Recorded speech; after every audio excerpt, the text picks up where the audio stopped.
Welcome to the Shit Show. My name's Andrea Edwards. My name is Richard Basalato, and for once, I am in the middle. For now. And my name is Joe Augustine, and welcome to the Shit Show. Actually, what's interesting about this is probably going out live on YouTube, but it's going to take a few more seconds before it ends up on LinkedIn. So what we say right now may not even show up on LinkedIn. The show is a show that tries to untangle the poly crisis, which begs a few questions for some people. What's the poly crisis, and why are we bothering? Well, the poly crisis is the large number of things that are going wrong in the world, and they're kind of interconnected, as you'll hear on today's show and on every show, more or less. And we also try to do this. We try to bring in extra points of view. Now, we had David, whose dental demons caught up with him and took out a tooth. So he is currently lying reclined in a dentist chair. But we have somebody else who is coming in to be our fourth voice on the show. And Andrea, you know him pretty well. I do. Our guest is Tobias Wilson, but I'm going to call him Tobes because that's how I met him, or Toby. We met a long time ago. So he was one of the big stars in the marketing creative services space in Singapore, and that's where we met. And I think I became island-based before you did, but then you decided to give it all up and move to Bali. And he set up an aerobic digestion solutions and organic waste management systems called Shiva Industries. And we're going to get really stuck into that. And we're going to talk about it. But yeah, Tobes, welcome. I'm really happy to have you here. And one of the things the reasons I wanted to invite you is because you're I think everyone should be doing something, whatever it is, even if it's individual action at home. Everyone should be doing something. If they know that we've got a problem, let's get on with tackling it. And you did. You saw a problem and you've decided to tackle it. So we're going to talk about that more. But we're both country Victorian people. But give us a bit of your story. Well, it's great to be here. I'm glad I'm not in a dental chair. My legs are okay there, Joe. So happy to fill in for David. Look, it's a real pleasure to be here. And Andrew, obviously, yeah, we've spent some time together. Which is awesome in the Singapore days. So I think it's in Singapore just under 17 years in the end. So got there just before the GFC, perfect, and then rode that out. My story, look, if I start at the farm, so if I start at Bendigo, I never wanted to be on the farm. You know, when I was there. It was a whole lot of hard work, and we had a pretty big drought as I was sort of moving out of the farm, moving into town, and I didn't appreciate it for what it was. And it's only in my later years that I've come to appreciate that, and even more so now as I sort of return to the farm or return back to ag, I guess, in some way, shape, or form. I left the farm and started off in hospitality. Like I think most kids do, dropped out of school. So I left at the first term of year 12. I enjoyed being at school because of my mates and stuff like that, but I didn't enjoy the structure of school. And I wanted to get on with my life, you know. So went into hospitality and then fell into sales and then marketing and then advertising, and then ended up at an agency in Sydney and then got lifted into a gig into Singapore. Built and sold 2 agencies there over that period of time. Met my beautiful wife, had my 3 kids, and then COVID kind of hit and rattled the cage a little bit, getting stuck in a home, a small apartment, really, with a family of 5 and a helper. We were fortunate enough to have a helper. With only one of us allowed to leave the house, and all of the things that everybody went through. I don't want to trigger anybody this early on. We'll get people dropping off. But it rattled the cage a little bit, and I think my wife and I started having discussions about potential next steps. And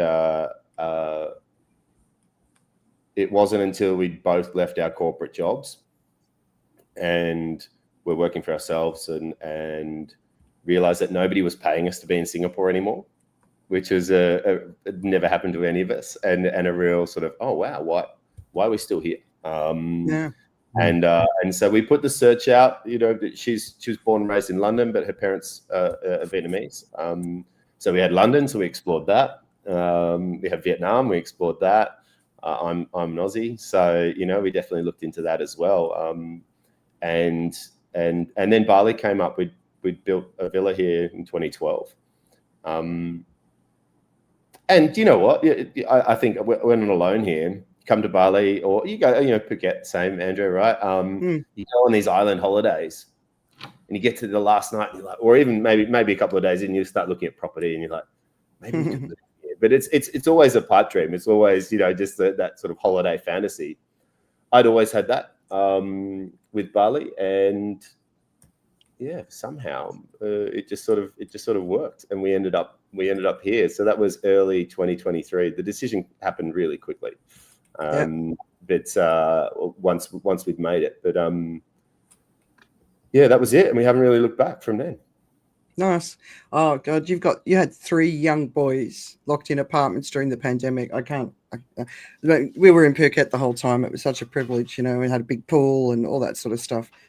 Yeah, people in apartments. A lot of them moved to Phuket during the pandemic. Yeah, I mean, big issue. Every day I felt like Joe Rogan, you know, just sort of commentating on the UFC. It was like, top notch. Yeah, it was pretty crazy. But yeah, they're tearing each other in the apartment apart on a daily basis. Yeah. Oh, nightmare. But you've also just recently gone through the Bali flood. So I thought we were going to talk about that last week. It was one of the topics we couldn't. So that was your first experience of a major flooding event in Bali, right? Yeah. Well, I mean, we had arguably one of the wettest wet seasons, I think, in 50 or 60 years over Christmas. And we were here. Yeah. But it was, you know, long, consistent wet. Whereas this was, it was a freak storm. There wasn't a lot of warning unless you were really plugged in and monitoring all the channels, which nobody is. It wasn't raised on any of the chats that I'm on, whether either community based or sustainability based or anything like that. And it felt like we were in the thick of the storm all night. It started, the first time I sort of clocked it was about midnight, and it was still window shaking at 5 a.m. Wow. It just didn't go away, which is just such a strange thing after sort of 20 years in Southeast Asia. The tropical storms are a thing, right? And those early morning storms, in particular in the dry season, you know, they're very common. And this was one of those, but it never went away. It was there for hours, and the torrential rain that came with it. Yeah, it was horrific. I saw a lot of road destruction. I mean, property destruction, landslides. Did a lot of landslides? Yeah, because a lot of the properties are built without that real, you know, the code that's required to keep a building in place or a mountain up. So that was one of the things that used to freak me out in Phuket as well. The landslides were they just appear out of nowhere. Yeah. And once again, you know, we've had quite a lot of unseasonal rain in the dry season, and so, you know, we had quite a few trees come down and in between the wet season and dry season. I'm going to stop saying season in a second. But we had quite a lot of trees come down, so it was quite waterlogged anyway. So, you know, the land is unstable on top of all of those things that you mentioned around, you know, land clearing and land management. Wow. But you and your family and your employees and everyone that you know, everyone was okay? Everyone's healthy. We had some employees get pretty heavily affected, and so we sort of jumped in there to help them. But other than that, we are okay. But I think it's been horrific for those affected and those generally in lower income areas, sadly, as these things go. I mean, the death toll's over 20 now. And there's still, I went past the road today. It still hasn't been touched. It hasn't been fixed. They haven't gotten to it yet. But still a huge cleanup in progress. So if someone's just joined this conversation and just hearing about you've gone and built up went to Bali, bought a property, made a villa, They probably missed the part about what you do day to day. So let's just get back to that and the reason why you're on the show today for your perspective. What is it that you do day to day? Shiva Industries is we're an aerobic digester manufacturer. Our machines turn any organic matter into a really nutrient dense, it's called a digestate, in 24 hours. That's the simple thing. We turn organic waste into value in 24 hours. That's put it as simply as I can. Yeah. And we're gonna dig into it, but I think based on how we started the show last week, I got some feedback. People like the 1 minute summary of all the things that we didn't talk about, but also just to sort of catch up with where we were last week, which was of course within like 24 hours after the Charlie Kirk murder and everything that's gone on since. But so I'll start with what we're not going to talk about, just to give you a sense of all of the crazy stuff going on. Yep, Joe? Yeah, before you start this list, I want you to note the kind of world we live in, where the following list is the stuff that's not important enough to speak about. Yeah. I don't know if it's not important enough. It's just we can't cover it all. Just know where we're going. So, Okay, got it. Yeah. So last weekend, so since our last show, basically, we're not going to talk about the UK Tommy Robinson March, which of course Richard is in the UK. Trump's called on NATO countries to stop buying Russian oil. Trump ordered the US military to kill 3 more narco terrorists in international waters.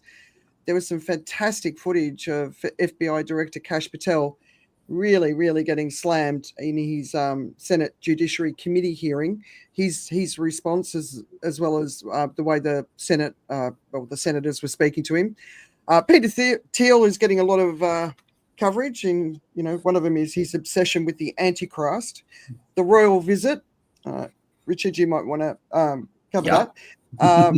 There's a lot of stuff going on in the Middle East, obviously, since Israel bombed Qatar. The Middle East came together. But one of the big things that happened this week is Saudi Arabia and Pakistan have signed a defense pact. And what was interesting in the piece that I read, which will be in the weekend reads, is Saudi Arabia hosts the Muslim world's most sacred sites, and Pakistan is the only Muslim nation with nuclear weapons. So to me, that was a pretty important part of the story. The attacks that are going on Gaza City, and to continue with what we've talked about before, there's a piece in Al Jazeera, and it says people run for their lives from airstrikes and explosive-laden robots as lifelines collapse in Gaza's biggest urban center. There's still 740,000 people in Gaza City, and that's basically 35% of the population, which is 2.1 million. So that's pretty gruesome. But these explosive-laden robots, it's like they will soon be sold to a government in your country, and they'll be positioned as war-tested. And of course, Robert Redford's death. So that's the ones we didn't talk. Anything else that happened this week that we aren't talking about? We probably should have. Flooding on the bridge between Sweden and Denmark. Ah, okay. They had to stop the bridge of the heavy rains. Actually, the bridge was kind of intact, but the rains were so heavy, the road on the Danish side got flooded, and they were afraid that it would start washing away structural parts. So they stopped the traffic. Yeah, first time. And the rains were actually not that heavy. I think it was partly very poor maintenance because no one really saw it coming. But it's interesting pictures when you see, thousands of cars just left on the bridge and people walking with suitcases towards the airport. So, Right. Yeah. I mean, obviously Punjab is still, it's just been horrendous what's been going on. So, who wants to start your sort of key takeaways from the US in the last week since Charlie Kirk's murder? Where do we even begin? It's just crazy, right? It's just, I don't know. I can't see a way out at the moment because there's no cool heads prevailing. Even Barack Obama's getting involved and he's not supposed to. Yeah. No, it's getting, I would label it as pretty infected debate because we are once again not really dealing with the underlying issue, which was it was cold-blooded murder. And that would, if anything, as a news item, again, raise U.S. gun laws. You know, Yeah. that for me would be the obvious thing to talk about, how you can carry a gun into an area like that and not being out hunting effectively, which is, in my opinion, what guns should be for. So, the debate is getting really infected. There are more threats from Trump on shutting down media licenses, which, as far as I understand of US legislation, they can't really do because it would be an obstruction to one of the amendments of free speech. First Amendment, Yes, yeah. First Amendment, yeah. So it's gone from kind of shocking towards, for me, just ugly, but not surprising at all. And the hypocrisy, right? It's just that's the thing. It's just crazy hypocrisy. So the Jimmy Kimmel firing obviously came up, right? Yeah. Just in the last 24 hours, and that's just set off a whole new conversation around the whole thing. But it's against the First Amendment. But apparently, it was the fact that he said it was one of theirs that killed Charlie Kirk, and that's been positioned as a falsehood, even though we actually, like, the message around that, you know, the governor of Utah sort of shared this so-called letter, and then there's been other people sort of referring to the letter saying a 22-year-old wouldn't write like that in this, who's from game culture. And so what we were talking about last week, it doesn't matter what comes out, no one trusts. No, you're way at that point, I think. And that might actually be the most important outcome of this whole quite sad story, is that this is the final nail in the coffin for any form of belief or, you know, even acknowledgement that the truth is being said from official sources around the world, because I think we're past that point now. And we're not talking, you know, about a third world country in a developing part of the world where you have an autocratian guy or woman backed by the military. This is what we perceive as being a democratic state with free speech and media that would be able to report pretty much whatever they want. And we're past the point where there's any truth out there. Yeah. And I think people are acknowledging that. I think that's the biggest takeaway. Yeah. You might. Erica Kirk, his widow, has been named the CEO of Turning Point Asia. So that's good, because you know, it doesn't mean that women have to be in the kitchen, right? George Soros is obviously absolutely in the crosshairs, and I'll be really intrigued if they go after him and his foundation. But it's the whole Antifa thing we talked about last week. It's Antifa isn't a thing. It's not a movement. But what the great risk of this is, so that Trump's saying he's going to designate it a terrorist organization. What this means is anyone who does something that he doesn't like can be slapped with the Antifa brand and charged with terrorism. And that to me is a massive, massive issue. Yeah. You get the blanket, all-encompassing ability to effectively remove whoever you want. What does that remind us of? Tobes, what are you been thinking about?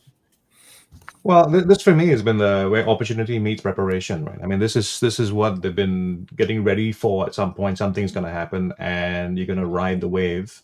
And so I can't recall in that list of initial suspects that I came up with when I mentioned on the last show if I included the Republican side of things as well, because this is the ultimate chess piece sacrifice. If you were playing a game, it's the ultimate kind of move you could make. Because now we know that the story is different, and as I find out more about the shooter, we should say alleged shooter, even though everything seems to point that way, you find that their intentions may not have had anything to do literally with politics. They may not have had a side. They could have been a very disgruntled human being in the middle of everything that was happening, right? Yeah. And it actually made me think about the situation especially with Jimmy Kimmel, because I've watched Jimmy Kimmel, and I have to say I've not really appreciated. I know he's funny, I know he's edgy. I've never quite liked what he was doing in terms of the bullying way that he tends to go about it. He is the counter bully and some people like that because he's a bully on your side. But what he said was actually inflammatory. It was not helpful. It was completely the kind of thing you would not say, especially when something like this happens. So in terms of just purely on taste, I think there's a reason to take him off the air for that, and that's just my perspective. And I think companies have a right to express taste. It's a Disney. But he has the company. right to say it, right? So the thing about First Amendment, and frequently it's confused, is that it's not the right for everyone to say anything without any consequence, right? It is about your right to criticize the government. That actually is what it is. And this wasn't a criticism of the government. It was an incendiary thing to say. Just from a broadcasting perspective, if I looked at it from my career, I've done lots of things where I've received punishments for things I've said on the air. Some came immediately, some came later. And there's a list of things where I go like, I could have played that a bit differently. And I heard what was said. And the problem with a lot of stuff like this is that your prosecution must survive the transcript. And unfortunately, the transcript looks really bad. And that's one of the things that you lose sometimes when you take away the comedic performance of things. And you look at the transcript and you go like, this is an awful, awful thing to say. So that's one part of it. The other part of it that's been really getting me about this whole story is how people look at Charlie Kirk, and a lot of people on the moderate side, on the centrist, are speaking of him as someone who was engaged in debates. And he used to, like he was on Newsom's podcast. I heard him on a few other podcasts as well. And as I was listening to him there, I thought, yeah, this guy does sound like someone who actually enjoys getting into the debate, and he actually sounds like someone who's civil. But I think you have to look at things from a total perspective, right? Was he a good man who did evil things, or was he an evil man who did things well? Because when you look at the stuff that he was behind and pushing and standing behind in terms of movements, in terms of the behavior that I would say would be hurtful to others and causing victimization and stuff like that. I can't say from that perspective that he is the same person who was just there to have a debate, because I think you have to recognize someone can have an agenda and can be someone who can be very hateful and know the right thing to say in the right place as well. And I've come to settle on that perspective, as in like, and it's a very dangerous position for me to put myself in, because I don't think many people really know the whole story and see what actually happens. Right? There are people on lists that he's put people on lists to be targeted, harassed. Yeah. Right. Yeah. So he's responsible for that kind of action as well. He's responsible for the kind of thing that his debating side of things seems to indicate he would not approach things with.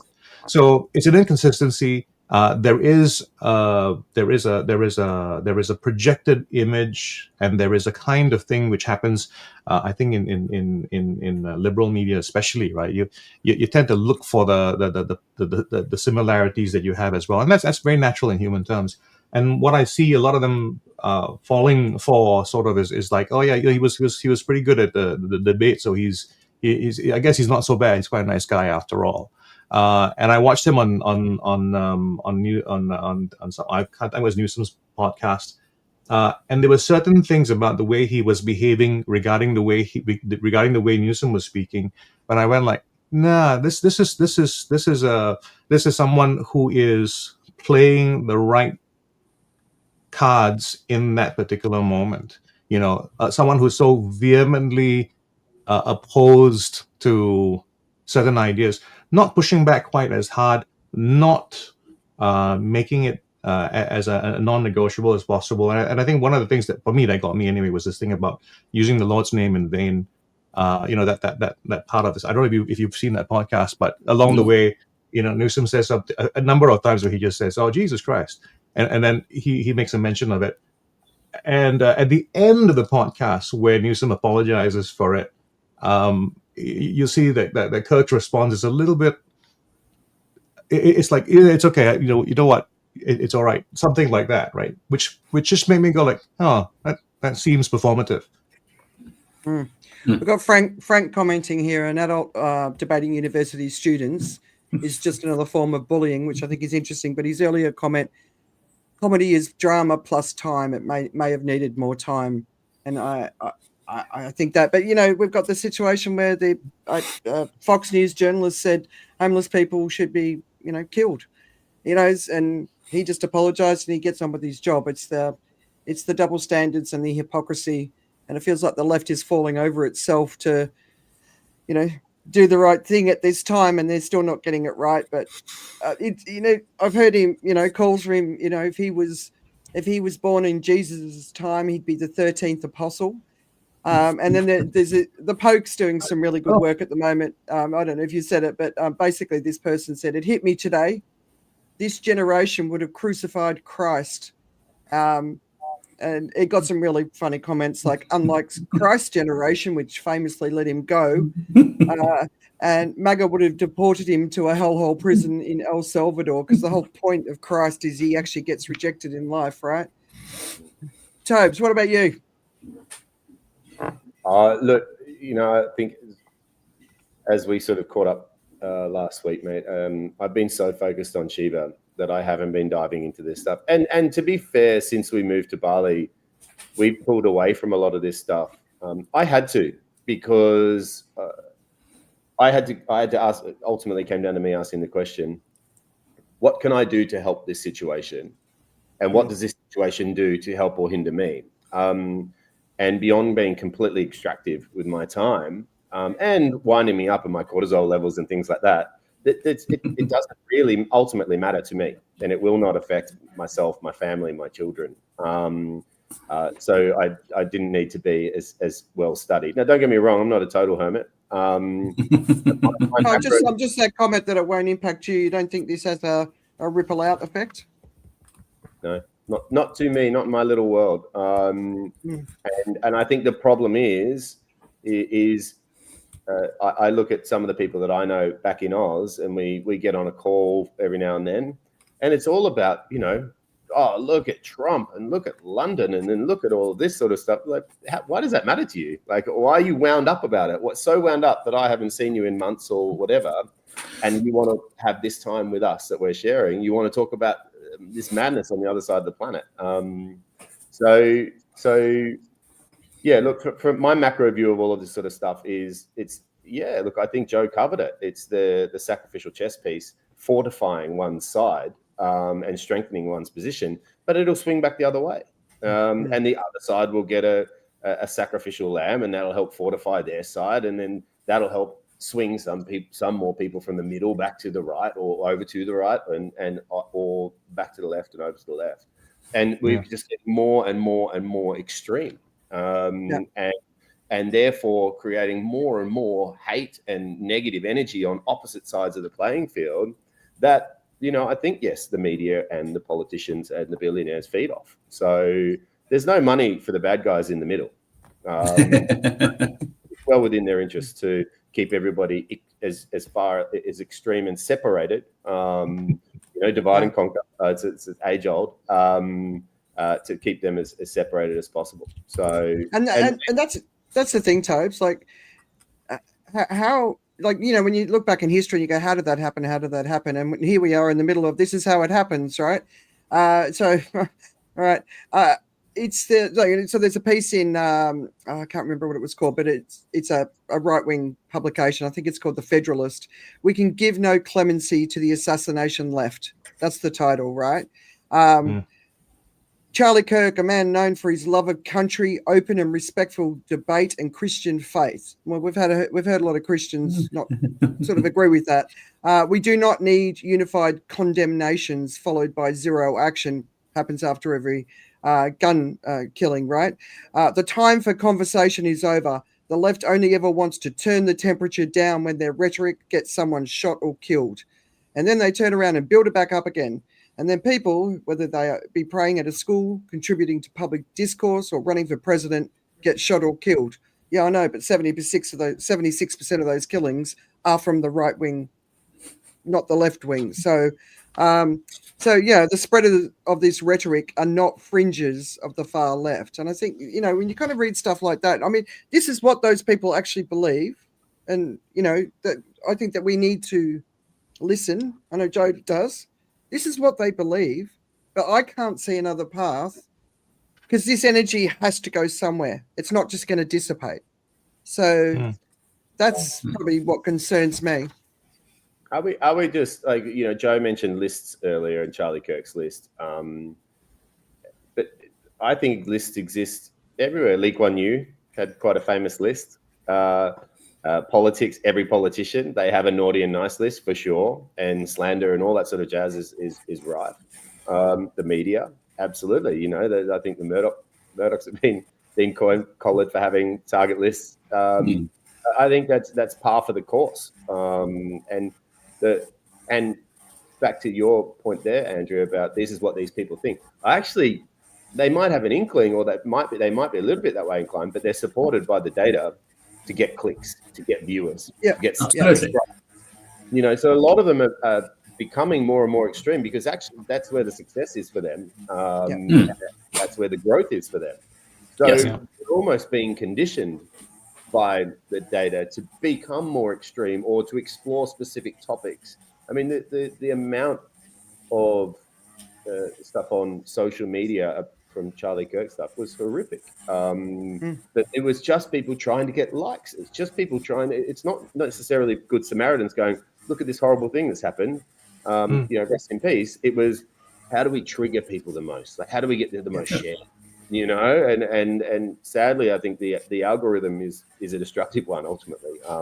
Whether you're a politician or you're an influencer or you are, in the press.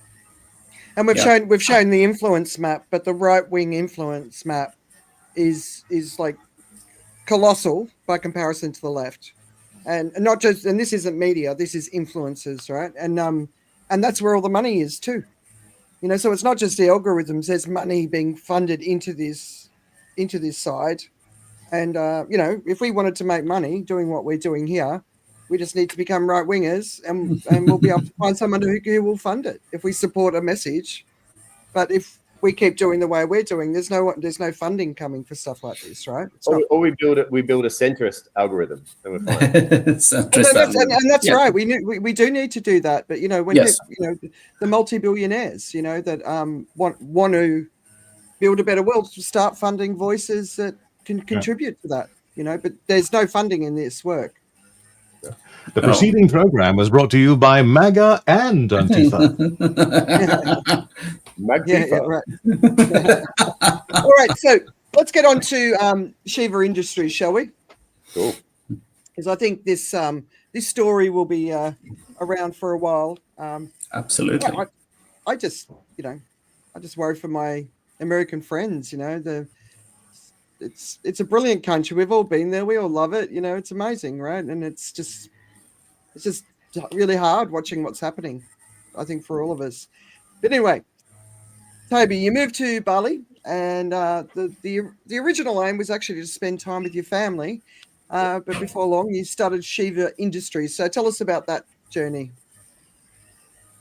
Yeah, look, it's sort of that big role in corporate life. And I was buggered, honestly. I was pretty broken when we got to Bali. It's just too hard, too fast, too long. Traveling a couple of weeks a month and with young children. I wasn't being a fantastic dad. I thought I was, because I was out providing and doing all the right things, but I wasn't. And so getting to Bali was about spending as much time as possible with the fam and reconnecting with them, but also with myself, because I'd sort of morphed into what I thought I was meant to be a good corporate citizen and within my career, and this is what I should say and do and look like and be like and sound like. So it was definitely a journey of rediscovery. and that takes time and space, and I don't think the modern world gives the majority of us any of those two, and certainly not enough. So just to keep us in the hamster wheel, you know. So growing up in the country, no stranger to hard work and or get my hands dirty, and the waste issue in Southeast Asia is pretty in your face. And so I started doing some beach cleanups and river cleanups, and you know, just off my own back, just to keep myself busy. And it's actually one of my recommendations to a lot of people that exit Singapore or corporate life or whatever, and have come over to Bali and say, hey, what do I do? Physical philanthropy is my number one recommendation. Go and break a sweat for somebody else. You know, go and do something that has got nothing to do with you, nothing you can't benefit from it in any way. You only benefit others. Go and break a sweat. Because it was a real epiphany for me, is that time where you are in service of others. It's you time, you know, you're just processing in your own mind. You're not on any clock. There's no expectations. There's none of that, you know, it's just you and the task at hand. The benefit of other people. So I just started doing that. And on the back end of that, you know, really starting to get deeper into the waste issue and realizing how much stuff we were cleaning up, and plastics being the most visible, I sort of went down that path. And so I started following the plastic. Like, where does it go? What happens to it next? Like, I understand it's no longer on this beach or in this river, but where does it go next? And really got plugged into the sustainability scene here through that sort of path, and then went from plastics to metals to construction waste, and along that journey met some fantastic individuals doing really great things, and realized that it was pretty well served, especially the plastic side of things. It's pretty well served. A lot of I would say that 95% of the investment, 95% of the action actually goes into recycling, and sort of cleanups through to recycling, etc. From that process, a guy from the US reached out, and we connected, and he came over and he wanted to build something really sustainable, and I was connecting him to my network in the industry. And as we were sort of cruising around Bali, he's like, why are they burning all of that rice straw? Like, do they not know how valuable it is? I was like, no, it's, you know, it's putting some carbon back into the crops like their grandfathers and their great grandfathers have done, etc., and getting rid of the waste in the process. Turns out that, you know, 90% of waste in Southeast Asia is burnt. So it's not a good thing. But he started talking to me about organic waste. And honestly, this is, I don't know, July 2023. He's like, what happens to the rest of the organic waste? I was like, I don't know. I mean, they chuck it in the river, or it gets burnt, or it goes back into nature, you know? That's what it does, right? And he was like, no, you're really wrong. And you know, subsequently I found out how drastically wrong I was. You know, I think that food waste produces about 2.6 times more greenhouse gases than the entire airline industry. Yeah. You know, it's 10% of our emissions globally is from the food that we waste. And that's just the methane and things like that. But it's a major issue, and I had no idea. And so he was a digester expert. And so we started talking, and light bulbs and all of those sorts of things. And yeah, it kind of went from there. He introduced me to obviously the problem and how big it was. And when I started researching in Indonesia and the region, I realized how drastically underserved this problem was. And then it was really just learning about the technology. And so there are two sort of main areas of digestion: aerobic digestion, which is heat, oxygen, and microbes, and anaerobic digestion, which is heat and microbes. So remove the oxygen, a lot more dynamic, a lot more heat, but you can create biofuels and energy and all of that sort of jazz. And I believe there's over 1,100 of these plants in China in particular, but they are dotted all around the world. So, Toby, sorry, just to interrupt you there. Just talk about digestion. What do you mean when you say digestion? what goes in, what comes out? What do we understand? How are we supposed to understand what digestion means in your context? Oh, it means the same thing as your breakfast this morning, Joe. You know, food goes in and organic matter comes out. It is microbial digestion. So Right. so with our systems in particular, it's heat, oxygen, and microbes. So any of that food waste goes in. The microbes, our microbes in particular, operate thermophilically. So they only wake up and start breeding, multiplying, consuming at temperatures over 40 degrees Celsius. But they will turn anything organic into a really nutrient-dense digest state. It resembles a compost. No smell, no bacteria, no pathogens, anything like that in 24 hours. And that includes bones, hoofs, teeth, and anything you want. So for the right size machine. So meat, fats, cheese, all that sort of stuff too, right? Okay, that's good. Everything. So the right size machine, you can put a whole cow inside. And within 24 hours, hoof to horns, it's gone. Wow. Well, tell us about the machine. So you obviously built the machine in Bali because it was too expensive to import it. So tell us about the machine. Yeah, so November 2023, we got our first factory. We'd done all of our sort of online and digital prototyping and stuff. Heath, who's our partner from the US, he assembled a panel of experts, 5 others globally, that helped us rapid prototype, which is amazing and the only reason that we are where we are. So we started prototyping on the ground here. We built a local team, and that's the engineering side, but also the microbial side. And honestly, mate, it was a tiny little shed, no walls on some sides, like just dire. But awesome. It felt awesome. You know, it was sort of really bootstrapping it. And very much at that point, guys, like it was an experiment.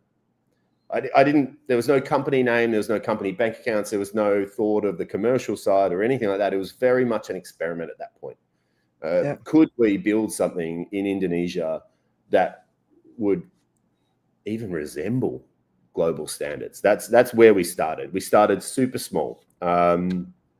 So we built a 300 kilo machine because through our network, there's somebody's like, oh, I think we might be interested in a 300 kilo machine. So that we'll build a 300 kilo prototype and then they can buy it if it works. So that was, you know, honestly, it was a very organic process. So look, the machine is, you know, I've said heat, oxygen, microbes. It's a main chamber, which has our rotors, etc. The rotors aren't there to chop. They're not there to mince, grind, none of that. They're very, very low impact and very low RPM. Excuse me. And they are there to aerate. So within that system, if we don't have the perfect amount of aeration and/or oxygen, then the waste will enter an anaerobic state. Now that's the dangerous side if it's not managed properly, and that's what's happening in landfills. That's what's happening in compost heaps, etc. So the heat that you get in a compost heap is not from the aerobic side. It's actually from it entering an anaerobic state. So, and landfills, this is where we have the biggest issue, because you throw one banana into nature, no problem. You throw 1 million, you've got a problem. Okay.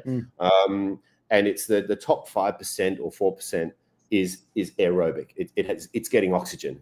Okay. But everything under that, it forms a crust, and everything under that is digesting anaerobically. And that's what creates these massive amounts of methane. And the term burping methane is come out recently, but that's what landfills are doing globally, are burping huge amounts of methane. Yeah. So 80 times more potent than CO2 in the short term, right? It's a massive problem. I think we've already gone from human methane release to nature methane release. The idea was, as soon as we got to the point where methane from nature was released was bigger than human, that we really crossed the tipping point. I think we've already crossed that tipping point, but don't quote me on it, but I think we have. But it's crazy stuff. Definitely. So the rotors are perfectly engineered to deliver the perfect amount of oxygen to our process. Every digester is different because people use different amounts of heat, different oxygen, and different microbes. There are millions of microbes out there. So finding the right mix for your engineering, or designing your engineering around the right mix, is for each and every digester business and or sort of practitioner. Then it's an electric motor, so our machines just run on electricity. They can be run on solar or hydro or anything like that as well. Yeah. But there's no fossil fuels or anything. And then it's the automation and the software, and the microbes, of course. So on the surface, it's simple: heat, oxygen, microbes. But oh my god, like the amount of failures that we have had and still have when we're trying new things. It's so fickle because it's not one thing. It's not just perfecting the engineering. You have to perfect the automation side, and you have to have the right sensors to be able to do so. Because if you don't deliver the right oxygen or the right heat at the right time, then it won't work. But then having the microbes in there, and you've got to remember, food waste contains microbes as well. So every time you add something in, we have to make sure that we remain the dominant power, I guess, within inside of the machine to make, and the conditions are perfect for our specific microbes to dominate that waste effectively and process it. So where did you get these microbes from? From nature, or? Yes, absolutely. I was going to say I can't see, but yes, nature. But locally? They're Balinese microbes. Yeah. There's no GMO or anything like that. No, we're certainly our first lab was very, very Breaking Bad. The microbes aren't good, but no, they are from nature. So it's about creating the perfect cohort of these specific microbes. Yeah, so in Phuket, I know loads of the hotel GMs, and I was talking to all of them about sustainability, getting plastic out of the rooms, composting, and it was at the time, and it's probably changed now, none of them were composting. Some were doing the air to water sort of machines, and Marriott Group definitely led that. But you're working with some of the hotels already. But actually, before we say that, tell me about how long did this process take before you got the actual machine? We started the factory November 2023. I think we had a machine in February. That's pretty good. So we built the machine for the Western, so the Marriott Group, in 4 weeks, built and delivered. Yeah. We'd never do that again. They had a time pressure, and we were a startup. So, I mean, we wouldn't say no to it, but we had teams working 24/7 and people quitting and then being rehired for more money all over the shop. It was not cool, and we wouldn't do it again. But startup life, But yeah, so we had the machine in February, and then we just went into flat out testing. Every single day, initially just trying to get some change in the waste. And then obviously with that 24-hour thing right up front, then we got there and the digestate was crappy. And so we had to go and reverse engineer, work out why it was crappy. And it was a bit of heat, it was a bit of oxygen, the wrong paddle design, the wrong temperatures in the chamber, the wrong heat pads, and then ultimately the wrong microbes. And it wasn't until we sort of locked in on that and could replicate it time and time again with different waste sources, because organic waste is so varied and different. And you mentioned meat earlier. A lot of compost heaps won't take meat because they're lower level microbes, and a lot of times mesophilic microbes. So our machines can take that, but could they handle a whole load of beef? And then we did fish, duck. We put a whole load of cow manure through. We put a whole load of elephant manure through. We did a whole load of bloody avocado pips at one point. I mean, we really tried to fuck this machine up. And we've done that on occasion. I mean, there's a graveyard of motors and gearbox and rotors, and there's a whole lot of my sanity in that graveyard too. But honestly, once again, it was a very organic process. We started just with really small milestones, none of this lofty stuff. I bootstrapped the whole thing, so there wasn't this whole lot of investor money, and we weren't trying to hustle for them and take over the world. It was just like, let's take over this load of waste that somebody has been kind enough to donate to us. And then obviously it was, they said that the initial digestate was wrong. Then it was working out what was right, like how to make that right, and starting to do field testing and lab testing with the output, because it's not just about the machine. So the machine, the primary reason and benefit for the machine is obviously to reduce organic waste.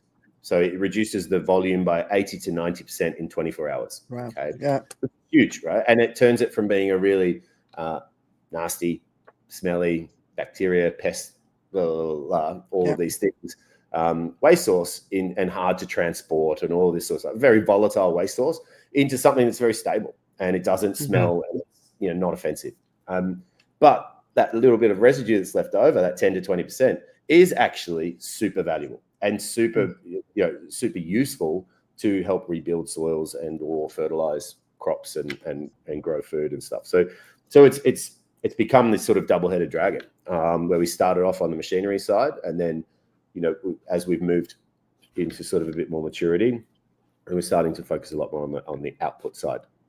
And in the testing of that, it's great for the local sort of farmers and rice fields. What else? There's lots of stuff in Bali.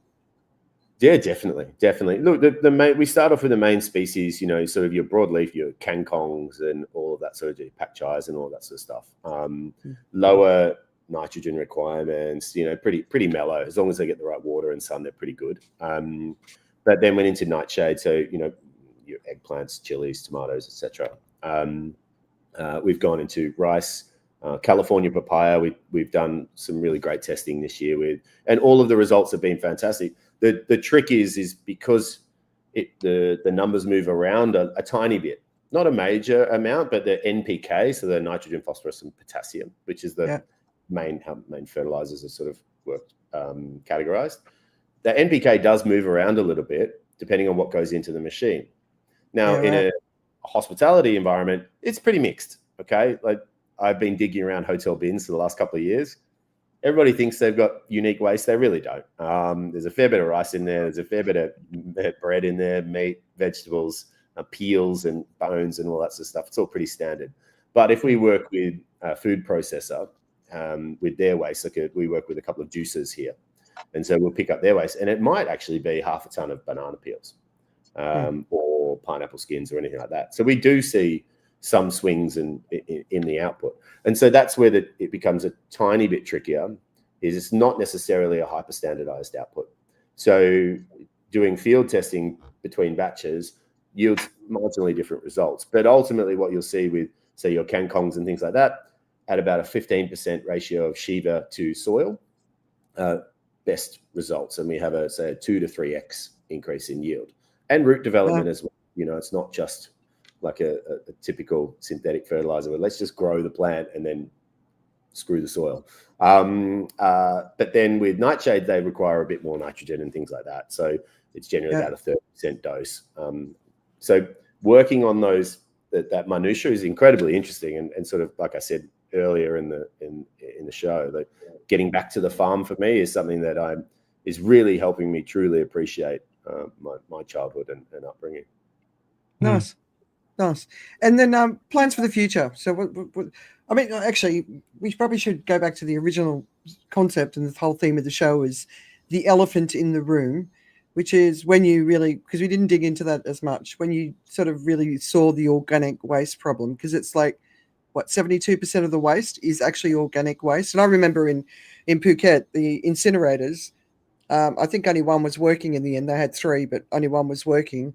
And because there was so much organic waste going into the incinerators, it releases moisture, which basically destroys the incinerators, and then it all just gets dumped into landfill. So it's a really huge issue. So as a family, we wash everything.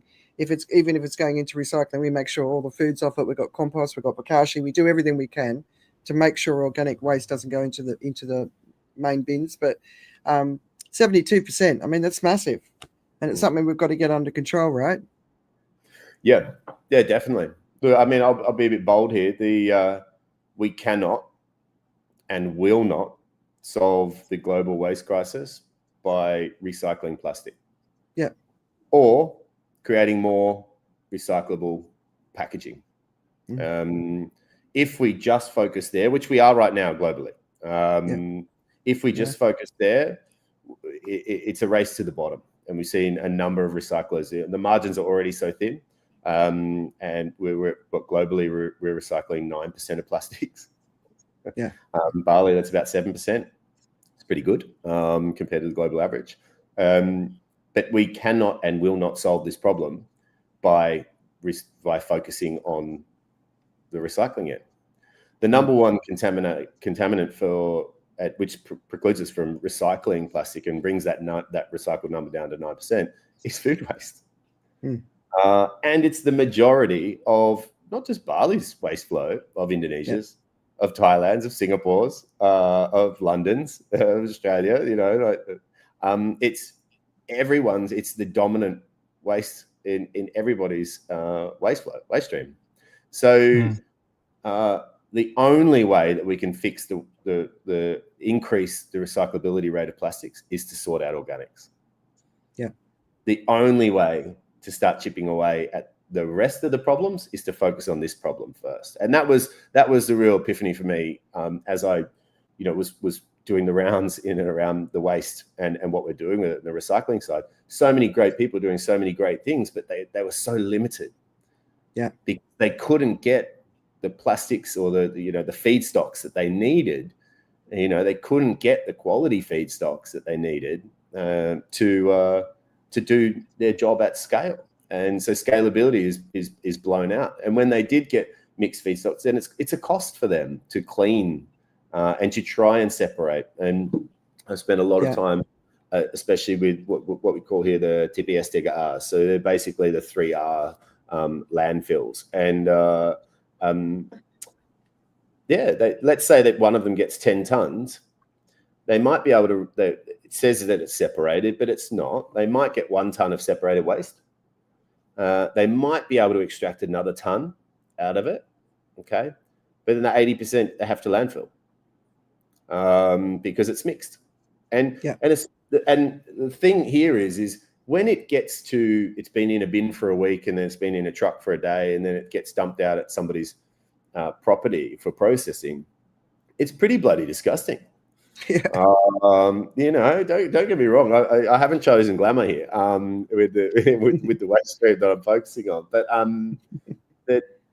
But when it comes off your chopping board or wherever it is, it's not disgusting. You've just eaten it, or you've eaten a part of that. So it comes down to not just going, focus on organics because you're boiling the ocean there, but just focus on separation. Exactly what we're doing at home, Andrea, and I think a lot of people are doing. Just separate it, and clean it.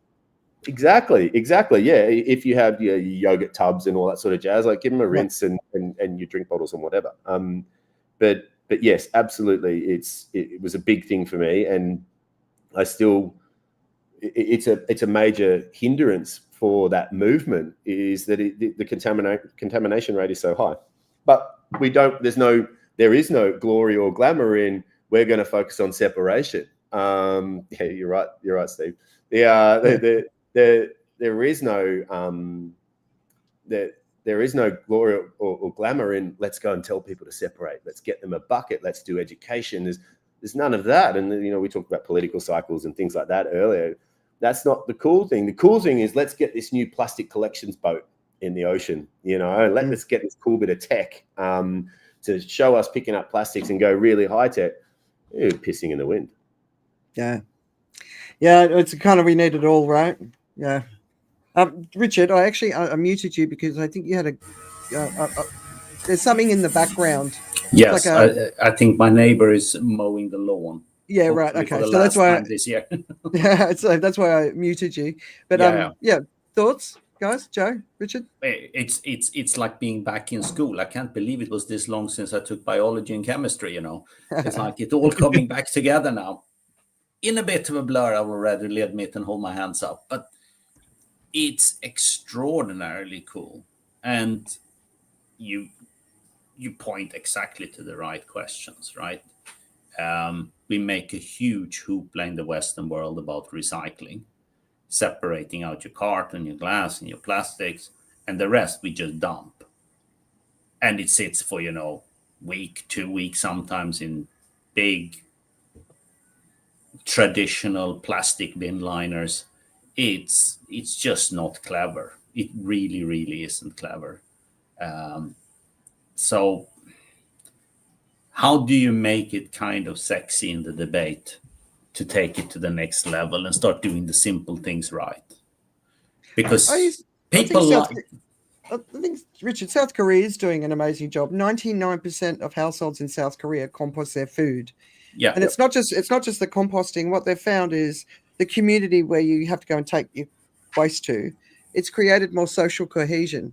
So there's some really beautiful positive stories already out there. I think the UK is trying with its compost buckets, but that priority, like recognizing 72% of the problem is this. I mean, Steve was talking about landfill sites stinking. I've stood under the greatest landfill site in the world in New Delhi, and you wouldn't believe what comes out of that, and leachates leaking out, and what I saw people putting in, and people living in it, literally living in it. Schools next to it, and it's disgusting, and it's always on fire because the methane's burping. It's like, oh, it's revolting, but it's just let's just make a decision to do it. Like start. But Tobes is done. Absolutely, and we've talked about it often enough on this show and elsewhere. It's like it always starts with yourself. It's no good being out there and blame him or blame her, and those are bad guys. It's like, what are you actually doing in your own time, in your own life? You start there. You get your own house in a reasonable order. Yeah. Then you can point and say, and you build demand around it, right? Absolutely, and that's what I find really fascinating here. Is like it goes back down to economics. I was going to talk about that in terms of economics as well.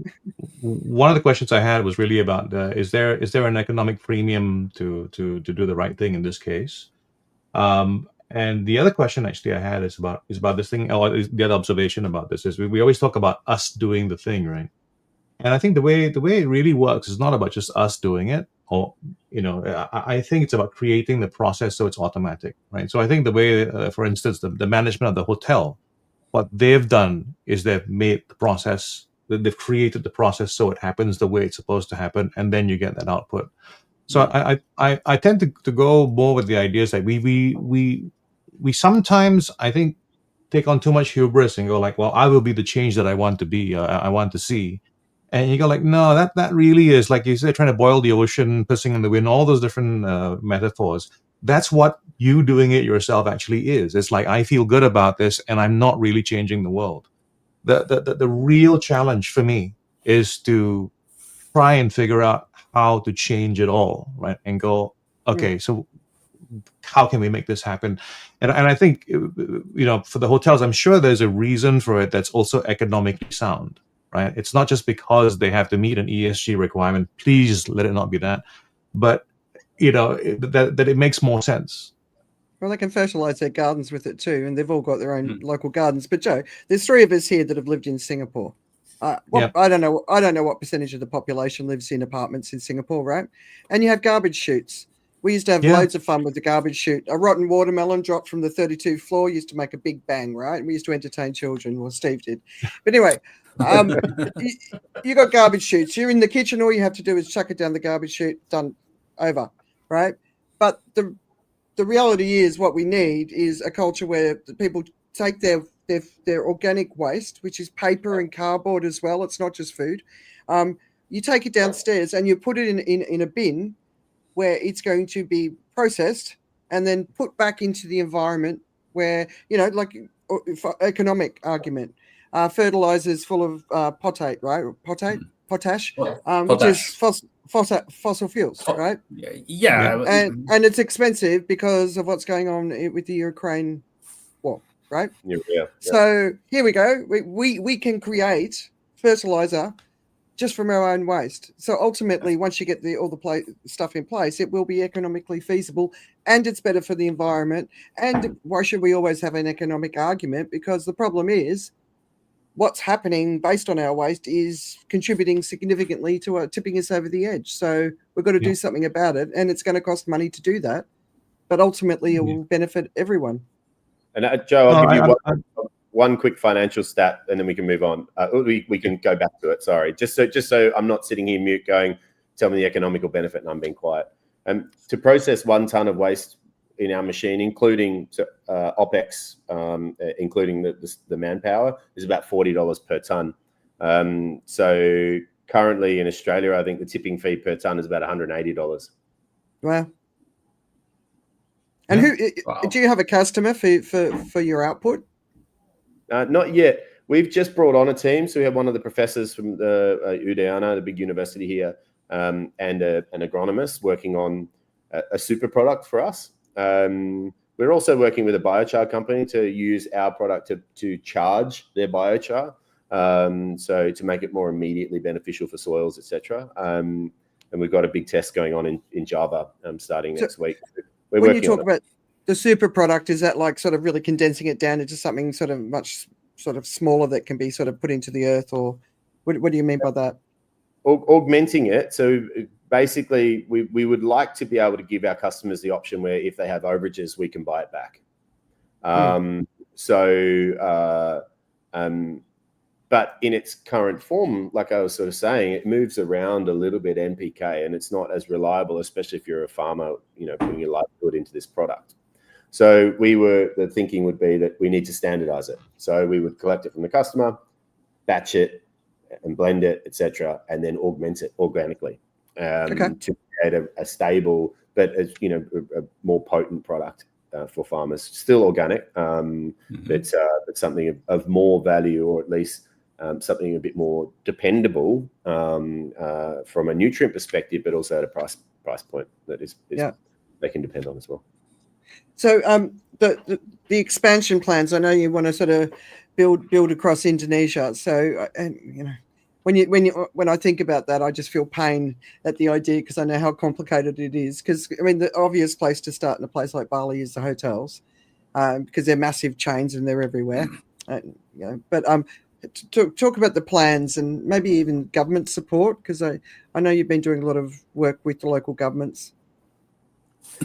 Yeah, look, the hotels were the easier place to start for us. I mean, I had some hospitality at back of house, some understanding of back of house and hospitality, and those processes, and I guess some of those levers. So, and they have their platform is certainly on fire. Yes, Joe, from an ESG perspective, but from a waste management perspective, those costs have been increasing as it's sort of as systems break down, not just here, but in the region. And just a general good corporate citizen and good citizen, actually. You remove the corporate. We need to do something with this super volatile waste source. So, but then malls, any sort of cafeterias, schools, prisons, mines, large corporate cafeterias and things like that, hospitals and food processors, which I've sort of talked about as well. So really, the private sector has been the main focus for us. And whilst it's not the majority of waste in this market, the majority is municipal, but it's a large chunk of waste, which our strategy was, if we take that waste out of the waste flow, then that allows the municipal side to breathe a little bit and gives them a little bit more time to get the systems in place and mature. So private sector, absolutely. Working with the government, the governor here closed main landfill, Suwul, to organics on August the 1st. And it's quite a big call. It's the right call, but it's going to cause some short and medium term pain until we build systems and processes around where does that waste go. So we had the governor's wife, Ibu Putri, in at our factory this week, which was amazing and so intimidating. It is. She's an amazing woman, and it was super impressive. She came in, and look, I'm a foreigner, I'm an outsider, but I get gravitas. And everybody feels gravitas. when they see it or they feel it. And I was immediately sort of just humbled and crouching. I think I was crouching the whole time, out of respect, right? And she came in. Yep. And in my broken Bahasa, I was sort of giving her as much as I could about the machine. And this is she listened to maybe 10 points, and then turned to her camera team and went, "Okay, is this the spot? Okay, right." And then went into this beautiful monologue from the parts that I could pick up about organic waste and leachates and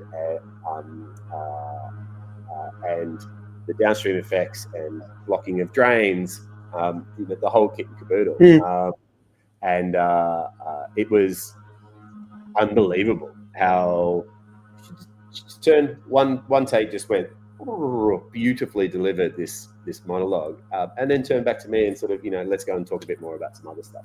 And that's produced, I think, about 18 articles this week. So it's been pretty busy. I've been back in the marketing desk, and she's produced some great films for us and stuff. So I think we'll probably be doing a bit more with the government to help them. I think not to do everywhere, so something that we maybe, Joe, I think you were touching on earlier. Where does it become economically viable, and where does it become culturally viable to use technology? Because we don't have to use technology. We can still compost, and homes should be composting if they can, right? And you can compost in an apartment. So I don't think there's very many excuses why you can't. But in the regional banjars in the villages in Bali, where they have land, they have people to be able to sort of tend to compost heaps, or black soldier fly larvae, which is another fantastic way for processing organic waste with no tech, that produces a protein as well as a fertilizer. Vermicomposting, which everybody knows about. We should be doing all of these things first, and and in a hyper decentralized way. And then if we need to semi-centralize, then we can use technology, etc. Or if there are areas that are a bit more, sort of higher urban density, etc., or hotels and things like that, then okay, we can use technology, but we should be centralizing very little, and ideally just the base residues that can be recycled or are toxic or infectious or any of these things. Those are the only things that should be going to a centralized facilities that has to operate at the absolute highest standards to manage these really harmful waste sources. But the rest of it should be managed ideally as decentralized as possible. And that's really for us where our conversations with the government have been, is that there's 700 banjars in Bali. We don't need 700 machines for that. Ideally, maybe we need 100. But we do need to empower and educate every single citizen on separation at source. It's one of the things that I think a lot of people don't appreciate about Bali is traditionally the Balinese, I think, was vegetarian as well, right? The food was on a banana leaf, and when they finished it, they'd put it in the water, and that was all part of the natural flow and cycle of life. Whereas then waste came in, plastic waste as well. So, and that's a big part of what's bunged everything up, and also that sort of step back from the land that we've seen in all the Asian nations, with tourism. And the other thing that I think people miss is the islands, the luxury islands where you go and stay at some 5-6-star resort. They don't have waste systems. I mean, you don't have waste systems that work in the main towns or the main regions. You're certainly not going to have them to some little island. So, I'd go out the back of a 5-6-star resort somewhere in Asia on a little tiny island, and there'd be this mass burning, and it was plastic water bottles as well as food waste, and the smell was just horrendous, and that was what they had to do because there was no way of getting it. So it's a big, complicated problem, but I think that the desire in this region, people are closer to the memory of living with the land that way than most of us from the West are. But it's just sort of setting up the infrastructure to make it work. But it's what you're talking about isn't for everyone, right? No, look, the term for that, Andrew, is actually cultural lag. Yeah, right. So Bali has accelerated. In particular, we can talk about Bali. Has accelerated so fast that the infrastructure hasn't had time to catch up, and you go and stay at a fantastic property like Bulgari, down at Uluwatu. And then, you could turn around and see in the distance, you can see Suwung if you have binoculars. The systems and the processes and the infrastructure, and none of the leadership, the people, the constituents of these places, that nobody's had time. This has all happened over the top of them super quick. So you can't be expected, you just can't expect anybody to be able to keep up with that sort of rate of development and that sort of rate of acceleration and growth. Don't you see the big international brands? Because I see this with Bangalore as well, right? All these big tech companies came in, and the impact of them arriving created so many environmental challenges that they took no responsibility for. And so to me, these big international brands are going to set up a luxury hotel on an island without the infrastructure to support it, and you can't expect the local community and the local councils to do it. So I don't know, isn't that where the obligations should be? I mean, is that where we got it wrong? Rather than just taking all the money and taking all the profit and all the benefits, but not taking on, the other side. I'd say most of these big brands that are here are probably owned by Balinese or Indonesian people. Absolutely. So I just want to make sure that we're not putting it out there that these brands come in and then offshore all the money and leave all the problems. I don't want that picture to be painted. It's not. And that's a really important point. That's a really important point you made. The brands are there, but they're not owned. Yeah, they're locally owned. I agree. Yeah, and it's easy. I mean, it's very easy to point at tourism in Bali. 6.3 million international visitors this year, I believe. It's just broken the monthly record. It's very easy to point at tourism, but it's not the major waste source here. It's very easy to point at Java, which we've done historically. It's Java's waste that's washing up on our beaches. It's these are scapegoats, right, for the actual real conversation that I believe that we're having now in Bali, because we've just had these flash floods, and guess where all the waste came from? It came from the rivers, which it came from us. It didn't come from the tourist areas. It came into the tourist areas. So it was a real sort of meet your maker moment, I think. And I think, yes, I believe that in general, corporations don't pay their way in all areas, right? Taxes, right? And I believe they have a responsibility to make the place that they're in better. I think all of us do, actually. And I think we talked about that earlier. As individuals, leave the world a better place than when you came, and or leave a room a better place than when you entered it. Leave a field, leave the beach, all of that sort of stuff, right? And expand your sphere of influence. Look, overall, I think there's in particular on the hotel side, I think they've been working on this for a long time. They have a lot of initiatives, and in particular, Marriott Group, who supported us very early in our journey, wholeheartedly. They have been phenomenal, and we didn't get it right. We installed the machine and things were wrong. I mean, I can remember week 6, month 2, I was inside the machine at 6 a.m. on a Saturday morning with an angle grinder, cutting a paddle off that had malfunctioned. And they stuck by us because they knew it was the right thing, and there was no other solutions like ours. There still isn't. We're the only AD manufacturer in Indonesia. So I think they have a responsibility. They know they have a responsibility, and I believe that they are acting. I can't say any industry is acting en masse in the right way. I think broadly as a species, I think we're all misbehaving quite a lot. But I agree. I agree. I would sign off on that. Yeah, but it's but you've sort of grabbed the it's such a complicated problem, and we all play a part. But if you're ever going to a luxury island, that's a boat ride from a main tourist destination, and Renato said it's not just about Bali, and totally agree. We're talking about other places. Take an extra bag and bring your rubbish back and take it home. If you come from a developed nation, and you're going out to a place that just doesn't have a proper waste, take your rubbish home.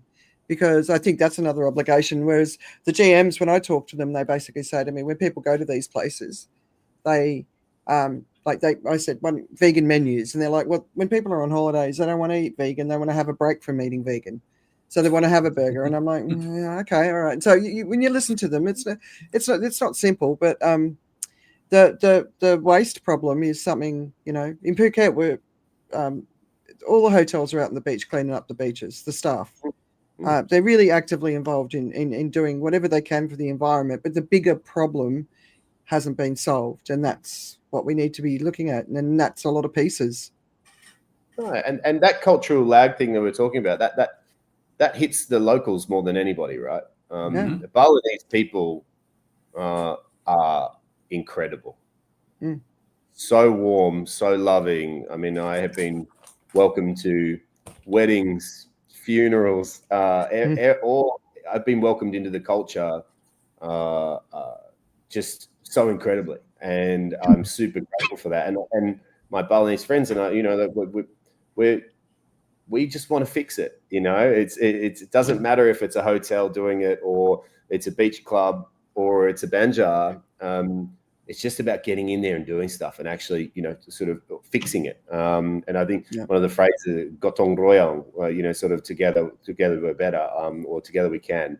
Maybe bersama bisa is together we can. This is my bad bahasa. Better together. So, but ultimately, it's about that community spirit of coming together to make change. And I think, the Balinese people in particular, and Indonesian people as a whole, that's very much, they're like, well, we're in this situation now, let's go.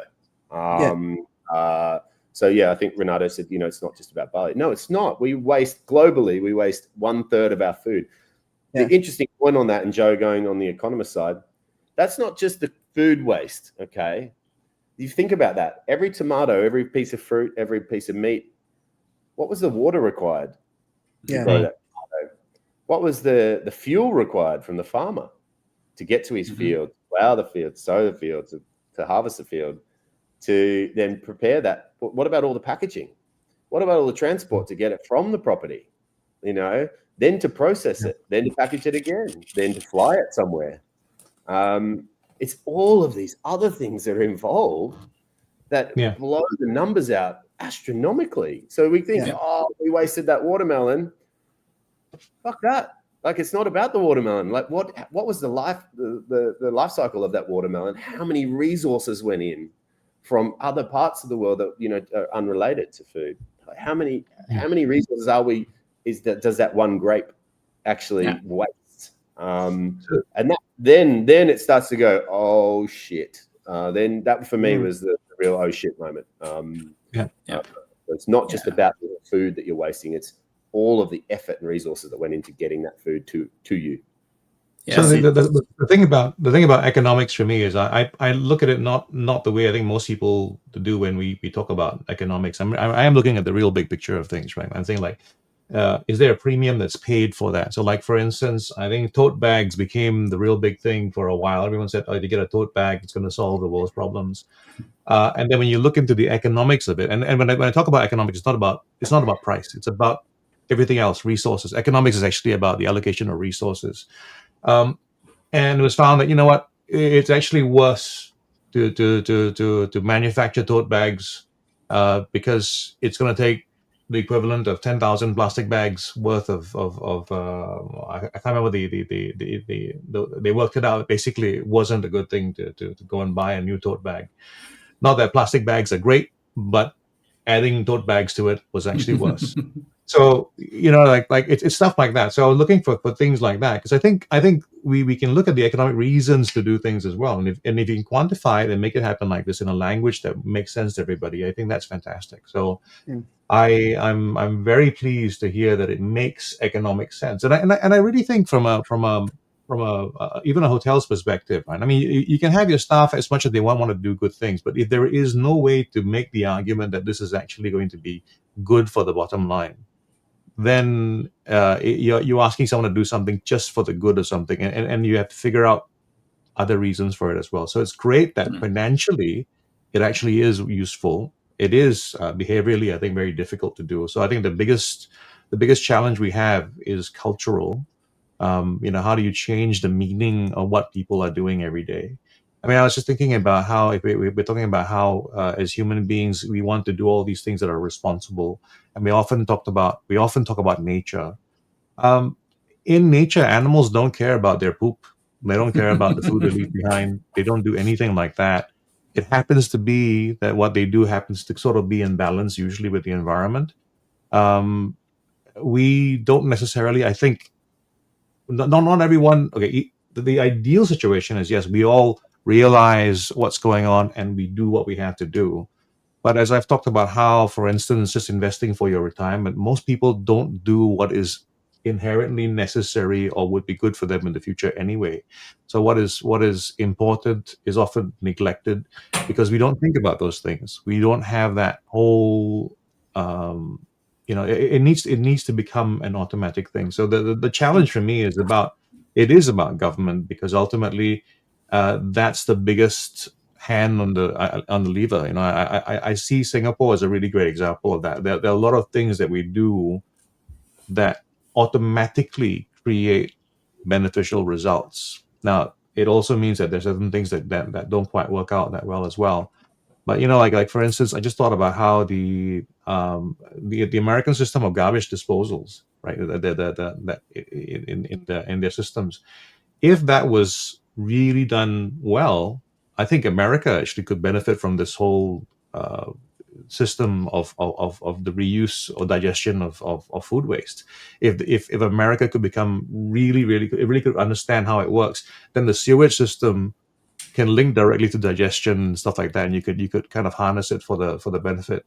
And systematically, this, I think, where garbage disposals are being used and where the sewage system is appropriately kind of channeled, that could be something like that. So I think we have to rethink the meaning of things, or rethink how we talk about the meaning of things, and to try and put it on a company to say that they need to do all these things. I actually think no, they don't need to. They should, absolutely should, but there is no need to. What governments need to do is to do things bigger, as in like they have to plan the big picture around it. If you want to bring a hotel into the area, then you have to put the infrastructure in place. If you want to have this industry in place, then you have to have the waste disposal that goes along with that. And that's what it should be, rather than making it all about the company that goes in. This is you know how complicated it is out in these parts, and the layers of corruption and everything that goes on. I'm not talking about Indonesia, I'm talking about the whole region, right? So I mean, and the point is, we're here we are today, right? This is the problem, and the growth is not stopping. I mean, I was watching what was going on in Phuket, and it absolutely horrified me how much was happening. The roads aren't big enough. There's nowhere to put roads.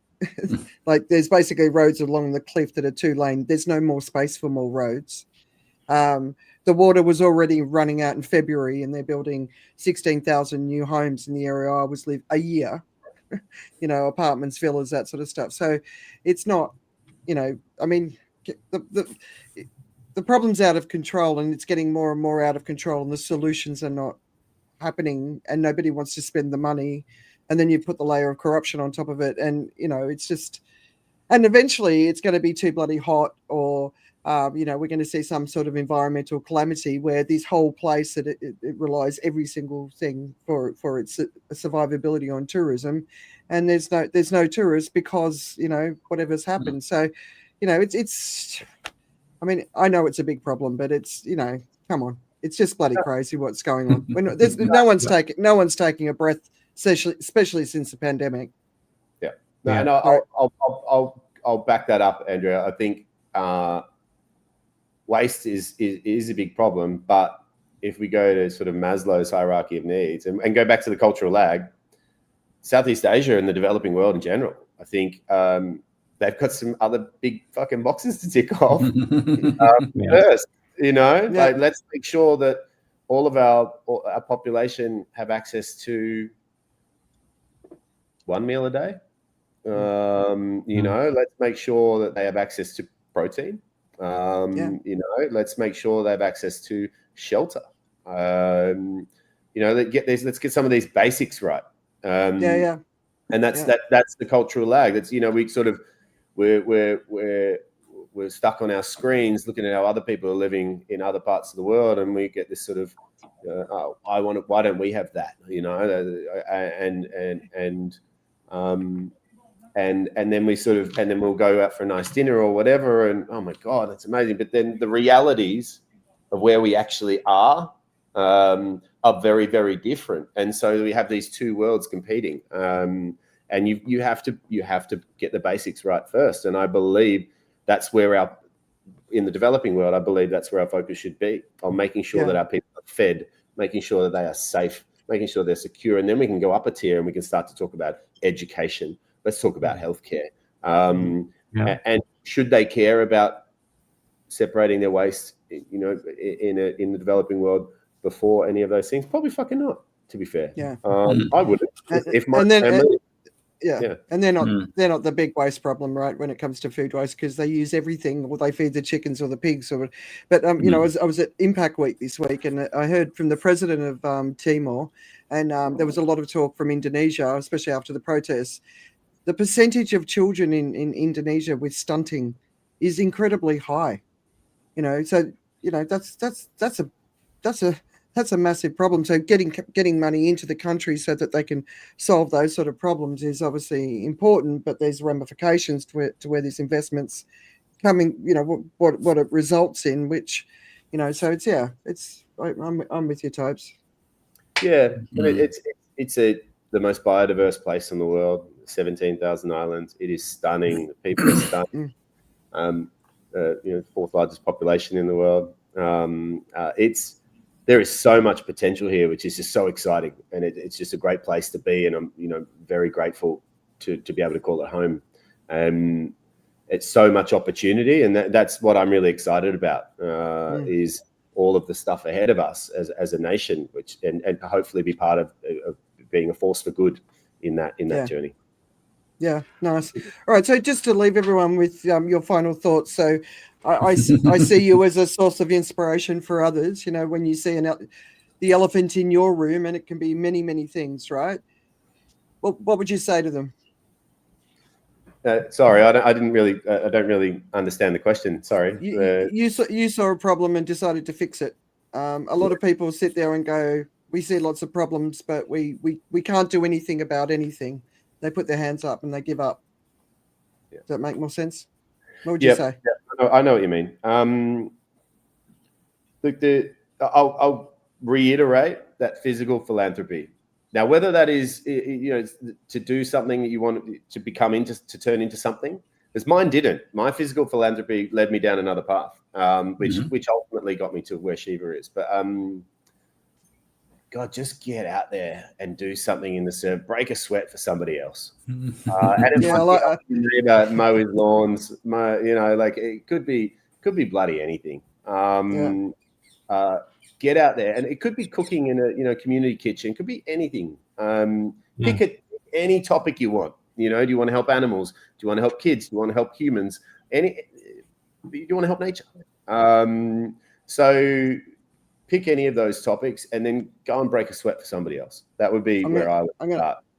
I'm going to make a graphic for you that says that. We've got Ollie here.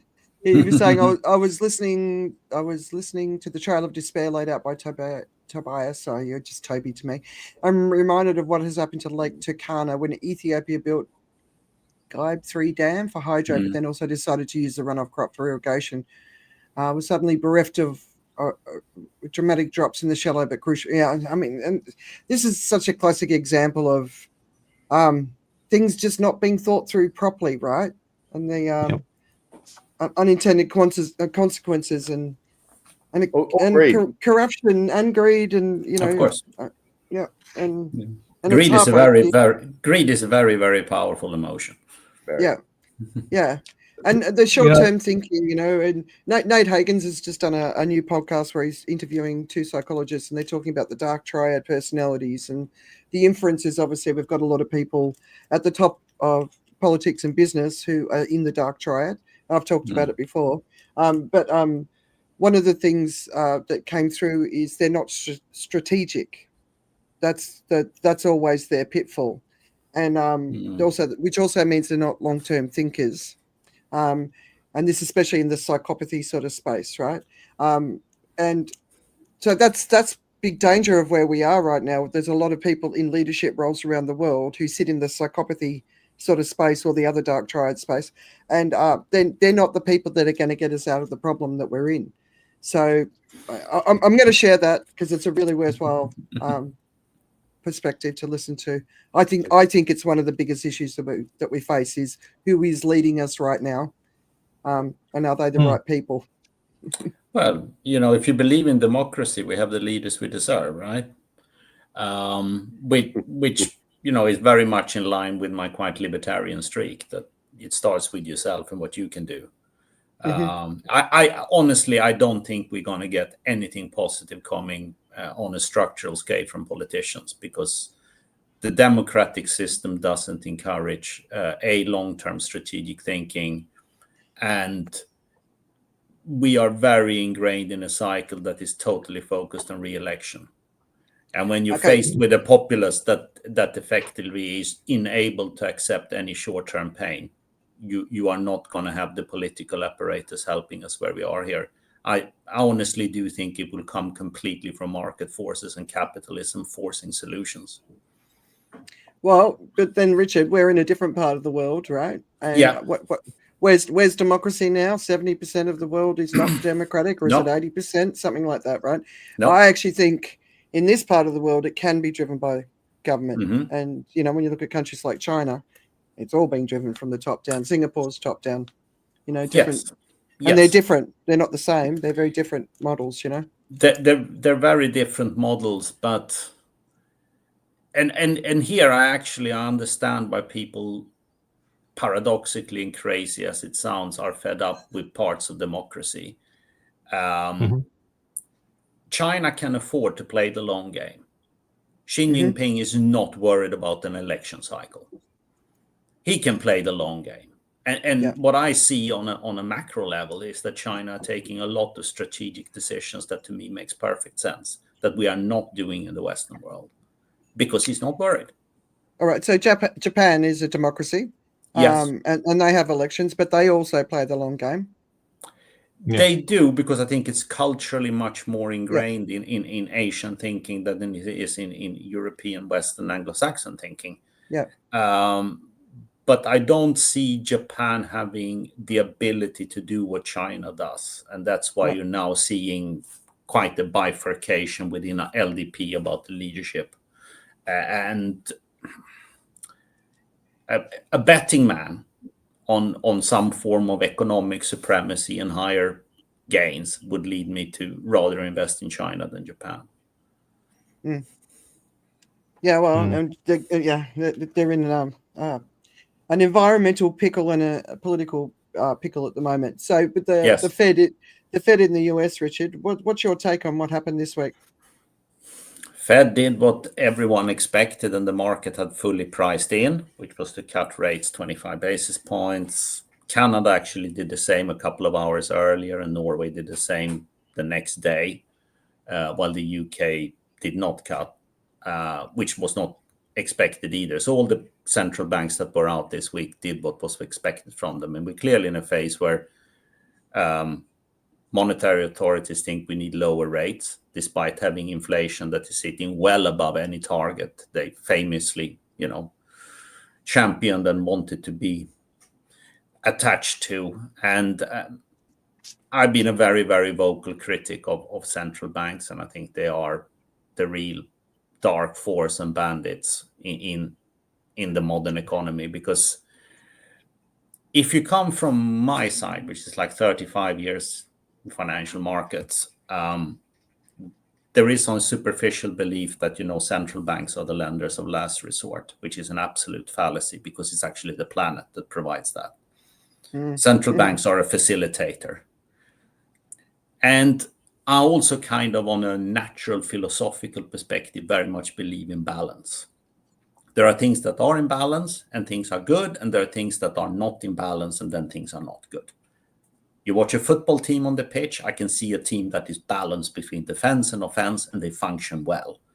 While teams that are really defensive, they're boring. Teams that are really offensive will never win anything because you actually have to defend too.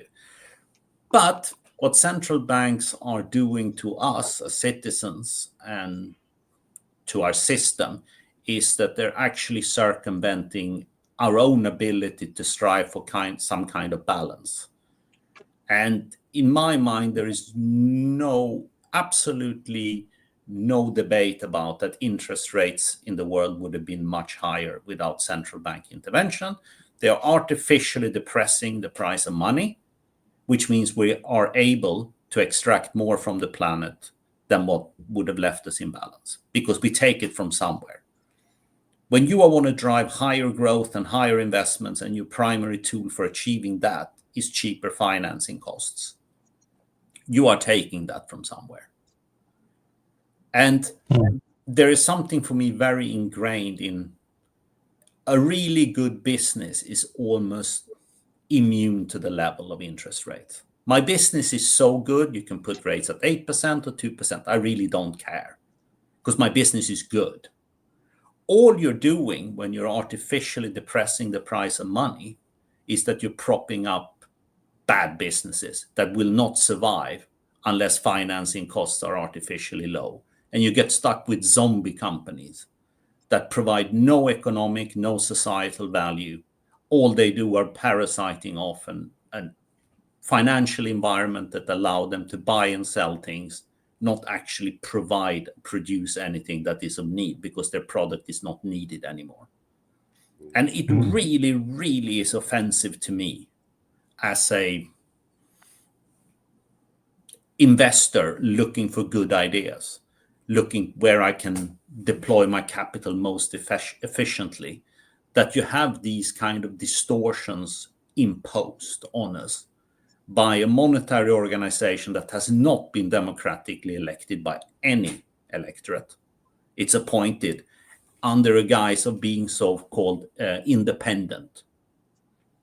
And what we're seeing now is very much an apparatus taking control of the monetary authorities, and have been doing for decades, to drive down artificially borrowing costs, because governments are effectively out of money and they need lower rates too, so they can keep on spending on their electorate. And it goes back to, the electorate's inability to accept short-term pain for long-term gain. Give me some money now. My cause is more worthy than yours, and I deserve to have funding allocated to my project. I can see the cabinet meeting, There is never, ever, I promise you this, in a cabinet meeting, a discussion of someone saying, we cannot cut the winter fuel payment for pensioners. They need that money to have a good living. Okay, we don't cut it, but you know what? We close down a few schools, or we put an extra 1-year waiting list for everyone having a hip replacement. There is never a debate like that, because you assume that money can be created, and money predominantly can be created by lowering borrowing costs. And that's the tool we're going to use to effectively create the illusion that we can do more, because I am someone who really believes in limits. What do you think the illusion, how much time have we got for that? Very little is my guess. Yeah. So what are you expecting from a global, we're hearing all sorts of stuff, but a global economy, sort of October is usually when recessions kick in. So that's next month. So is it this year? Is it next year? What do you? I don't think we're going to get into a recession, because the things that pushes global recessions are not present at the moment. Okay. I think we're in a slowdown. I think it's going to be felt, but essentially I don't see a recession coming. None of the indicators I typically look at are telling me a recession coming. But what's going to come at some point in the future here is effectively a reckoning of that limits matter. And I'm not sure what's going to give in first. My guess is that we're going to have a test on a Western government's ability to borrow money in the open market. And UK is the most likely candidate, because there is absolutely no fiscal restraint. I want to have money for everything. And The moment the markets decide, and we had our Liz Truss moment a couple of years ago when markets effectively forced her out of office. Yeah. Borrowing costs now are higher than they were back then. There is very, very little confidence in the UK governments to deliver fiscal stability. And it's not only UK. You see France, actually. I've spent 35 years in markets. I've never seen France having higher borrowing costs than Italy. They have that now. Yeah, right. That's how little faith. France. Yeah. That's how little faith the markets actually have in France's ability to show any kind of fiscal constraint. Yeah. And it's because the electorate wants more. I don't want a higher pension age. Yeah, right. But we're living longer. Yeah, no, exactly. And, the concept of pensions, right? We've talked about that. And that's another reason why people should read your book. So, Ollie, 400 billion debt and 5% bite of global firms. And then, of course, we've seen this week the big tech companies coming over to the UK to make massive investments, which will be the tech gateway into Europe. Yeah. But this is cloud capital. This is artificial intelligence. This is, Peter Thiel, Palantir. It's all these companies. What does it mean? It's my son, he's 17, and he was showing me the new Meta glasses. And he was showing me these lovely little ads that Facebook and Meta have put together. Meta. A nice little sexy interaction between a girlfriend and a boyfriend, looking at a plant. Oh, what sort of a plant is it? Is this fruit ready to pluck? That was the imagery. And I said, okay, what's it bad for? And he goes, well, what do you mean? I'm like, well, think about that within the society that you live in. Could people spy on you? At the Tommy Robinson protest, right? Mm-hmm. There was some video footage of brown girls running for their life because the mob was starting to chase them. And I said, so could a group of those guys with those glasses on say, we've identified a whole bunch of brown girls on this street, let's meet there within 5 minutes and let's beat the shit out of them? That's a negative use of the technology, right? Just what's the negative to you, to your society? Cheating in school, cheating from each other, backstabbing even more. You can do a lot of that already, but just really trying to encourage him to, because that's what we don't do enough of. No, it's great. And what I think you will find very, very soon in the UK, living here, is that, and we had a practical example 20 minutes ago. I got cut off because I actually had a power cut. And they come with some frequency now. They come back. It's a blip. It's 10, 15 seconds, but my server shuts down, right? My router shuts down. UK has the oldest electric grid in the world because it was effectively the first country that electrified. It's old. It's already operating at absolute capacity, more or less. And we're adding, a few cables here or there from offshore wind and, a few solar fields, whatever. But essentially, we're at capacity. Big tech is talking about building, 100 data centers in the UK. We can start the debate by saying, is data center the best use of land when you have one of the lowest levels of self-sufficiency in food at like 40%? Or should you actually have more farmland, and that should be a priority? The energy consumption on a data center, I would actually recommend everyone to have a look at how that compares to a medium-sized city. And the amount of water one of these facilities use, when this summer was so dry, 50% of UK fields couldn't produce anything. And you think it's a good idea to build 100 data centers. I mean, you have to live in some form of parallel universe with your Meta glasses on to think that that's a really good starting point, right? Yeah. We need investment. We need the growth, which brings us back again to the whole discussion about limits. Growth will always be the outcome of having done the right decisions. And if you make bad decisions, you get negative growth. You make good decisions, you get good growth. But when you make it your target variable for driving your decision-making process, I can promise you, you're going to make some really, really nasty and ugly trade-offs to get to that growth number. Yeah. All right. Any thoughts before we move on? I'm just looking at the time. I want to. So the Australian Climate Risk Assessment Report was released, and I think this might have been sort of hanging around for a couple of years before they actually released it, right? And it looked at 10 priority hazards. And if you know Australia, you know there are things like bushfires, but also flooding, extreme heat. I want to show you a graph that let me quickly put it in here. This is the prediction of heat deaths in Australia. Yeah. If we get to 3 degrees of warming. Now, I've said this before and I'll say it again. If we get to 3 degrees of warming, we're stuffed. So, like, you know, but anyway, Sydney, the heat death will increase by 444%. So, Steve, if you're listening, if you want to move to Sydney, Darwin, Sydney, probably don't look like a good idea. Melbourne, Launceston in Tasmania, obviously better. Bendigo, I'm sure, will be burning hot, as will Albury Wodonga. But yeah, so basically I went through this and I've seen some really interesting denier responses to it, right? There's no question that Australia is going to get absolutely hammered by climate change. It already is, and it's only going to get worse. And practically everyone in Australia has experienced something already. But basically the environment minister said it's cascading. It will get worse over time. It's compounding. Each impact of climate change will make another impact worse.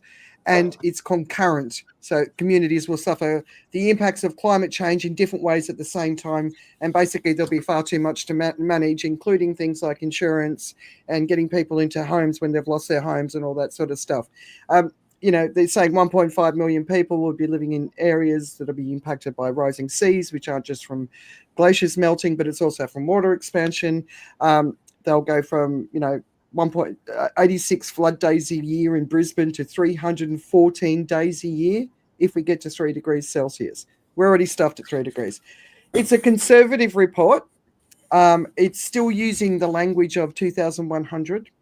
It's happening, and it's going to cycle up and cycle up and cycle up. At 2 degrees, we lose the corals. The Great Barrier Reef has already been bleached 6 times since 2015. I've said it before, and I keep saying it. We haven't lost the corals yet, but we've already lost the corals because what's coming will destroy the corals. And when people talk about that, they're like, "Oh, that's going to impact 1 billion people and the way they live and they eat." No, it's going to kill the ocean. It's part of the web of life, right? So this report's out. I think it's an important report. I get frustrated. So there's another piece in New York Times that's talking about the coral reefs again. And it's basically saying, oh, you know, the coral reefs are in danger. No, it's already a done deal. 2 degrees is when we lose the coral reefs. The ramifications from that, you know, are huge, and we're going to hit 2 degrees before the end of this decade, not by the end of this century. No. And that's common speaking points within the scientific community, within the client community. So anyway, just wanted to add a couple of climate things. Like we're still tinkering around the edges. We've got to get serious. You know, we need people like Toby in Bali doing everything they can to solve a big problem. And we need people at the global scale solving these big problems. We do not need short-term thinkers in leadership positions who are denying climate change. And we've got to get bloody serious because I'm fighting for my kids' futures. I don't care about me. I just want my boys to do what I want them to rock out and play heavy metal and have a smile on their face, you know. That's it. That's it. And I want them to be good human beings who are gentlemen in the world and, you know, are caring. And, you know, we're not doing what we need to do. Every single person on this planet needs to be doing something right now to fix the problem. Everyone, big or small, doesn't matter. Just get involved.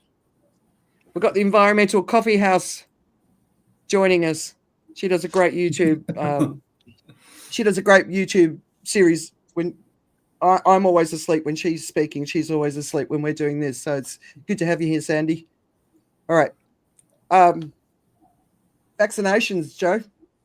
Oh, now we're getting into hot topics. Well, it's like how we get about within 5 minutes at the end of the show. We're going to talk about just the light stuff now. Okay, Yeah. so you've heard how the environment basically is all screwed up. Now health is as well, right? So the progress that we've made over the centuries now in terms of vaccination and health and public health especially, basically has been thrown on the fire and incinerated. You know, I mean the attack on science has been so deliberate and so effective right now that you have a situation in the US where the kids that are going into school are not going to be vaccinated enough for them to have herd immunity from a number of very diseases that we had no real issues with for quite a while now. The most notable, of course, being in measles, in the area of measles. So in the U.S., there's so much mistrust about vaccines and the effect of vaccines, that the vaccination rates have dropped down so low. And now, I mean, it's interesting. But I was actually looking at a Jason's story about how things have become in the U.S. There was a story about a guy who had an AI girlfriend. I don't know if you saw that some time ago. He had a real life girlfriend as well as an AI girlfriend, and everyone's making fun of him for that. And it was actually as a result of something that was happening in his real life. He had real life people who actually threw him out of their groups because he had vaccinated himself, and talked about it. He had not asked them to be vaccinated. He had not done anything else. He got himself vaccinated, and that was a signal of his beliefs. And he got thrown out of a real life group, and that led to him finding other kinds of companionship. And in the end, for that particular area of interest, which was, I think it was astronomy, believe it or not, he was thrown out of that real life group, and so he found AI companionship. Now, the issue is that you have now people who have found such a strong voice and have such high credibility saying incredible things, and you have you also have an educational system basically that has not educated enough people about things. You also have entertainment, you also have public broadcasting that maybe hasn't been able to reach the audience, because the people who watch public broadcasting probably already are educated. Usually they don't create programs that actually go out there and go broadly as well. So the US is actually in its very worst state right now, where there is a whole bunch of people who don't really understand, or haven't at some point really understood how things work. And what's happened is they've been exposed by a very strong narrative created by people who create reasonable narratives, right? Because the first time you hear about network marketing, for instance, is the most incredible thing. There are no drawbacks to it, right? And if you haven't thought about, for instance, those kinds of things, you go like, well, this is the greatest thing. This is the thing we should always be going forward with, right? And when you have people being fearful about things like their children's safety, and so what they do is they avoid the vaccines because it might cause autism, but they don't understand statistics to understand that the linkages may not be about that. It might be about what do you call it, visibility, right? As we progress, we're going to have things reported more. We're going to find out more things. There's a reason why, for instance, we have the highest incidence of ADHD ever in history. It's not because suddenly we have a whole lot more people who have ADHD. It's just that people begin to know what it is, and then you go like, oh, okay, that might be me. And then you might check yourself out and you go, oh, maybe I have ADHD. But it's always been there. So with things like autism and vaccinations and stuff like that, the problem now is that the public healthcare, which is built on it is actually built on statistics. It is built on the action of large numbers. That can't happen anymore. As you know, it can't be sustainable anymore, because even if 75% or 80% of the audience actually does go through vaccinations, that 20% that does not can pose a risk to the greater mass as well. And that's the issue that America is facing. And the challenge now is also moving forward what's going to happen. We've had the cancellation of the research into other things, like the big cancellation was about the money being withdrawn from the research into bird flu, which is arguably one of the big risks that America faces right now. Now, controversially, I think Donald Trump did something really, really good for the world, for which he should have got a Nobel Peace Prize, and that's Operation Okay. Warp Speed. Right? Operation Warp Speed for humanity was actually a tremendous thing. Mm. And I mean, the politics around it, of course, make it impossible. And even now, because of the politics, he can't even claim it as something that he's proud of. But we should be. You know, Yeah. he should absolutely be proud of it in terms of having impact on the world, a global good that he did. Operation Warp Speed was that, right? But the mood, the tone, all that is making that impossible. And the real challenge is because of social media and because of people finding someone else to say what they didn't have quite had the words for before. It ironically creates an intellectual kind of vaccination. When you hear about an idea and someone says something about the way you feel and it seems to make sense, you begin to adopt that and then you build a wall around it. So that if you discover that you have, even if you're slightly unsure about, for instance, vaccinations, and someone articulates your fears in such a way that you go like, yes, that makes sense to me, you become inoculated against the other ideas that can help sort of mitigate that as well. So that's the challenge we have right now. All right, Joe. I got to ask you a couple of things because I've been thinking about it this week. I didn't realize how many anti-vaxxers I have in my life, but of course I do. And Toby either has them in his life or his family could be anti-vaccine for their family. It's a really common thing in this part of the world, especially for people going to island life because they're escaping that, right? But I just want Sandy said, do you think because the population has increased so much that ADHD growth is just a normal curve? I actually think, the vaccine, if you actually look at the vaccination when they came in, and we know that the MMR vaccine creates autism has been debunked multiple times. So it's like, but I think the industrialization of food, forever chemicals, microplastics, nanoplastics, if you look at the growth, they're perfectly aligned. So that's just my thing. I'm not saying it as obviously as a scientist.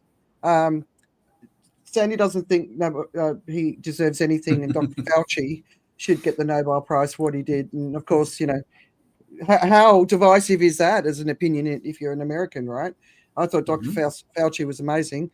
And then Ollie's saying Science Under Siege, which of course we talked about last week. And Professor Peter Hotez, really, like, if you can have a read of this book, it hasn't arrived for me yet, but if you can read his perspective, he talks about being a scientist during this period of time. But I was going back to what I was saying about the anti-vaxxers that are in my life, right? So there's a lot of crowing going on. See, we were right, right? And I'm like, okay, this is a group of people that have been screaming for a long time. They really believe in what they think, right? And I have never had an issue with the anti-vaxxers around me, right?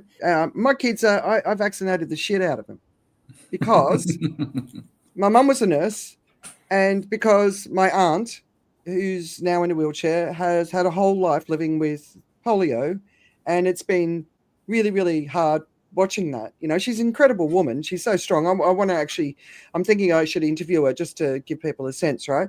But I don't have an issue with people who don't vaccinate, even though I know that means if you're around a lot of people who don't vaccinate and you've got a newborn baby, for 1 year, you basically can't be around other people if there's any risk to the baby. If you've got any sort of illness, you've got it. It's the same with COVID, right? You're talking about percentages. We need 95% of the population vaccinated from the measles to stop the measles coming through, right? So if only 80% vaccinate, then the measles are coming back, and that's not even something we should be dealing with right now, right? Polio, no one wants to see that monster back. We got these. It's still the same. It's still going to do the same things. You can't cure it. So I don't know. I find it like I was like I never had an issue with the people who thought like that, but I don't think it should be in government. Well, the thing is, at a higher level, that's the whole thing, right? You're supposed to be at a higher level. You're supposed to be thinking at a higher level. The problem is, to be in that higher level of government, you have to appeal to the lowest levels, and that's the equation. That's the equation that's going to mess things up, right? Because so the ultimate, and the reason why sociopathy is such an inherent part of that is because the system demands it, right? So democracy as a system is great. Winning in democracy requires you to play the game, and the game that wins you and that gives you a win democracy actually is sociopathy, right? Because you realize that the very few people who don't want it who get it, right? The very few people who don't want the power, who don't want to be in charge, who actually just want things to be right, they're not the ones who are going to end up running for an election, right? I mean, if there was some kind of process in the world where whether or not you were running for election, someone could put you in office, that would be interesting, right? You have all these reluctant leaders. But what we do have is people who go like, no, what I have to do is convince you to give up your power to me so that I may have power over you. And the only way I can do that is I promise to do what you want. I want to make sure that you get what you want. And the reality of it is, there isn't going to be a way of doing that. You can't. Even like if you talk about the Singapore, I would call it kind of exception. Even though it's exceptional, it still also runs on the idea that, you know what, you're only going to be able to serve the needs of 80% of the people at a time. And if you do that extremely well, you kind of win. But the democracy to me is a very special kind of disease. It needs to be managed.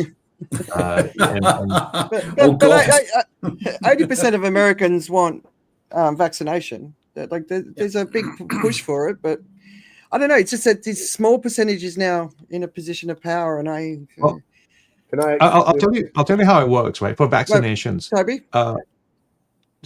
Toby wanted to jump in. Guys, let's go back to what we were talking about earlier about the extremes. I mean, so you're talking about some astronomer getting kicked out of his friend group. Let's go back to the pandemic where millions of people were torn away from their families and friends and jobs because they didn't vaccinate.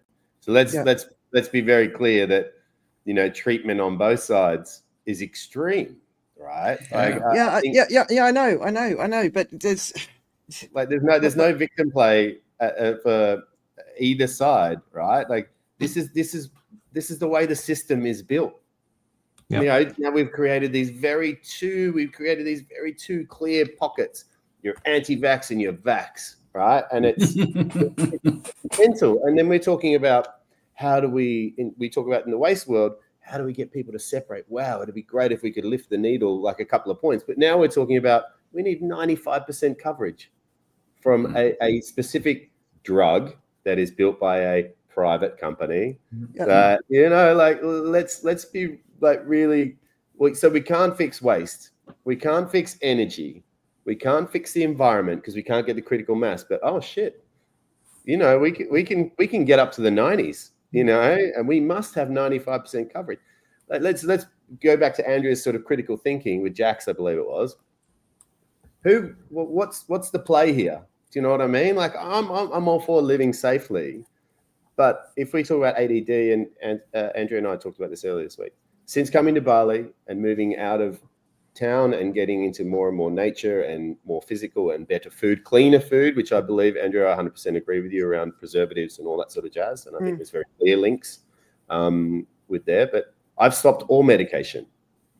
I'm a mental health survivor, I'm proud to say. But ADHD, I was on the heaviest meds for decades. Anxiety, all of this sort of stuff, like things that I thought I needed to live.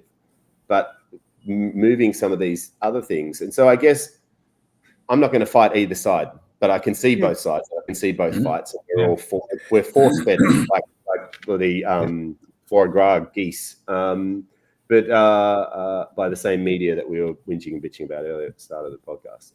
Rightly so. But if I can just say about the scientists, how the scientists view things like the separation during COVID and closing of schools and stuff like that, right?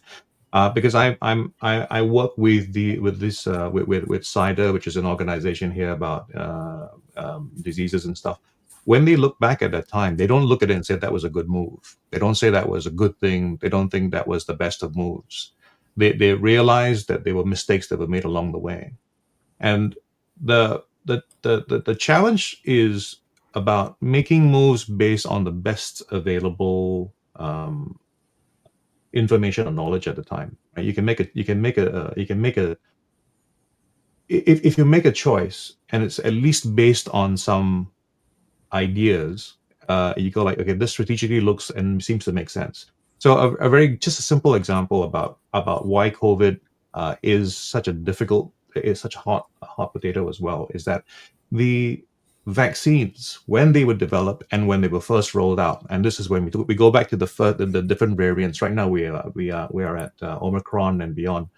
But when the vaccines came out, it was at Delta, right? And actually, for Delta, the vaccines worked extremely well. The data was there as well. And people said that there's no proof of it. No, actually, Israel was the proof of it. Israel rolled out the vaccines the way they did, and the numbers. So if people talk about it, there were no numbers available. Actually, no, the numbers were available because a large-scale experiment had been conducted, and it was done by Israel. And so for Delta, things work. So a lot of things that we talked about for the vaccines and the ideas of what it should do and all that were completely true for Delta. But when the enemy changes and Delta moves on and becomes Omicron, when it evades the vaccine and what have you, it changes, the rules of engagement change. But the rules of measuring the success of it frequently for the audience does not change. So whatever was said about the vaccine against Delta, which remained true about the Delta variant, nobody said, oh, but the enemy has changed. That this is different now because Omicron works differently. It circumvents the vaccination in that particular way. It still has some positive results, but it's not the kind of protection you would have got against the Delta variant. And that's the scientific talk about things. Okay. However, politically, it's very convenient to say, aha, we were right. You know, it's the guy who says after 20 years of buying a lottery ticket and losing hundreds and thousands of dollars, and he wins it at the end. He says, "I am right." I go like, yeah, it's not as valid as in like we are all going to make mistakes along the way. There are going to be things, and I think one of my, just because I have a trading background, one of the ideas that I've always loved and hated at the same time is if there's a guy who just says, I'm going to say both things at the same time all the time, eventually one of my opinions is going to be correct. Yeah, because what I think my stand on because I don't stand either way, is the further we get away from nature, the more that we're putting foreign stuff in us, either through our air, soil, water, food, whatever, the sicker we'll get. And I think, you know, what Richard was talking about earlier with the extraction, you know, by suppressing the economy or suppressing costs, we allow for more blanket extraction. And I think that absolutely, it affects us as an organic species. Absolutely. So the further you get away from natural sunlight and nature and actually clean food and clean water and things like that, then, you know, the sicker you and we will be. I mean, that's and I'm not a scientist. I'm not on either side. I'm not fighting either side. What I am fighting for, and I do it in my daily life, is nature.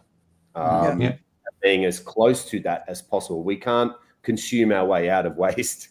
You know what? Our way into health. And I think we've got to acknowledge the deeper issue that's at play here, and that is trust. There is no trust. We don't trust the pharmaceutical companies because they're private. You know, like Hotez, who we were talking about earlier, he did design a vaccine that could be put straight out into the public, not through not a private company, right?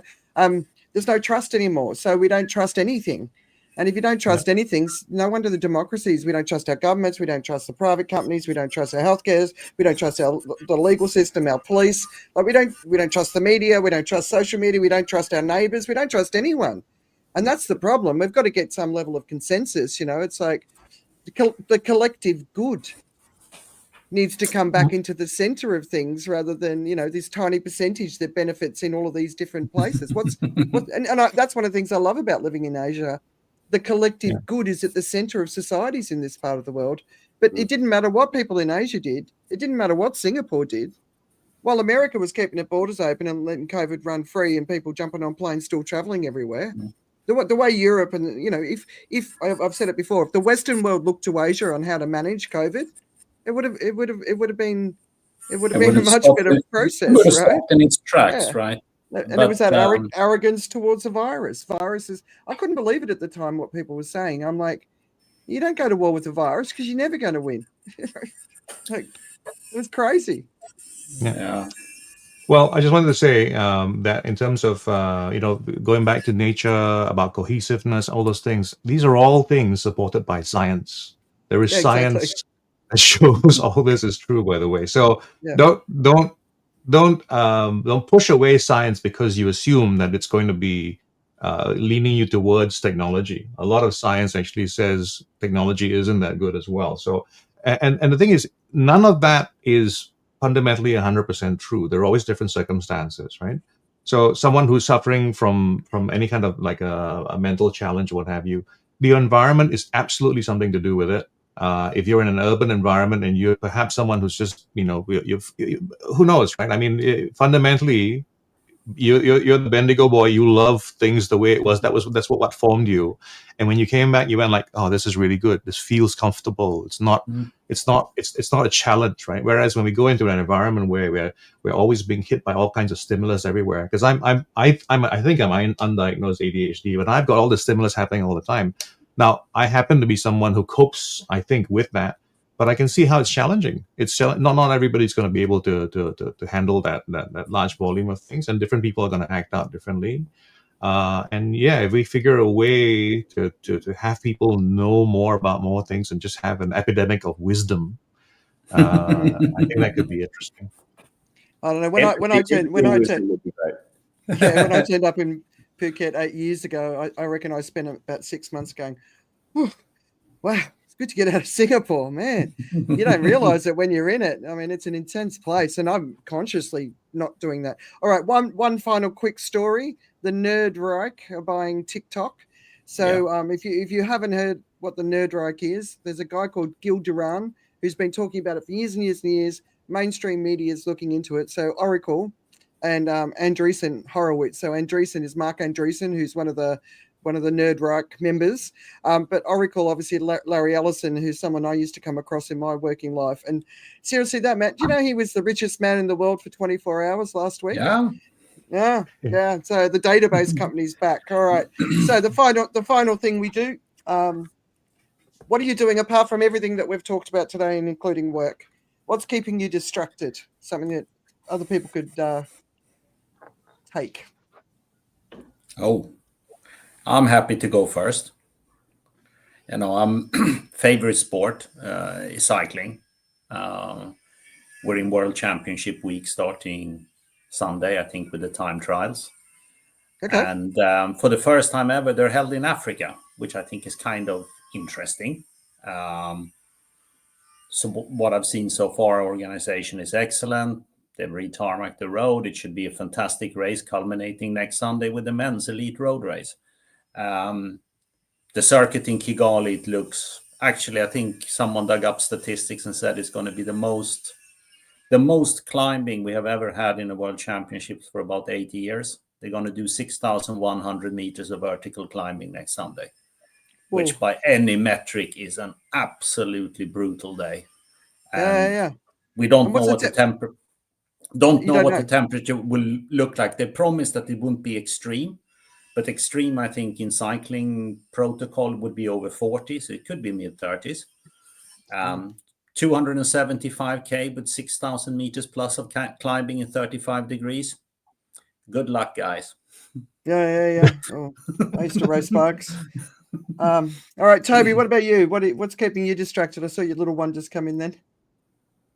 Yeah. It's sorry, I got a little bit derailed. I might go to push to Joe if that's okay. All right. Well, I think I've been distracted by everything. But what distracts me the most on a daily basis right now is just trading. I'm, gold is what I trade, and it's at the kind of like, it's just recently had its all-time highs, and then it's a question of where the price is going. So my mission for the year has been to trade to $1 million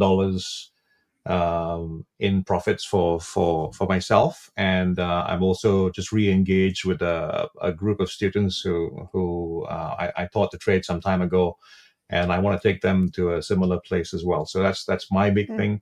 But I am generally distracted by everything that's interesting that comes along. So unfortunately, that's the case. My sister's starting up, building it, things that I can't do for myself, I can do for others. So she's asked for my help to help build her website and stuff like that, and that's going to happen very quickly, just because it's not me. And tonight, I'm actually going to a live taping of a podcast. It's literally something I can do at home, but I'm going to watch Diary of a CEO done live at the Star Vista. Right. He's in town, yeah. Nice. Yeah. That'd be cool. All right, Tobes. Yeah, so the floods have very much sort of taken over here, and the team and I have been working on how do we create a super cheap bucket system, a home composting system that we can donate to the community, but then they can replicate cheaply on their own, that they can be scaled. So we've nailed that actually, and nice.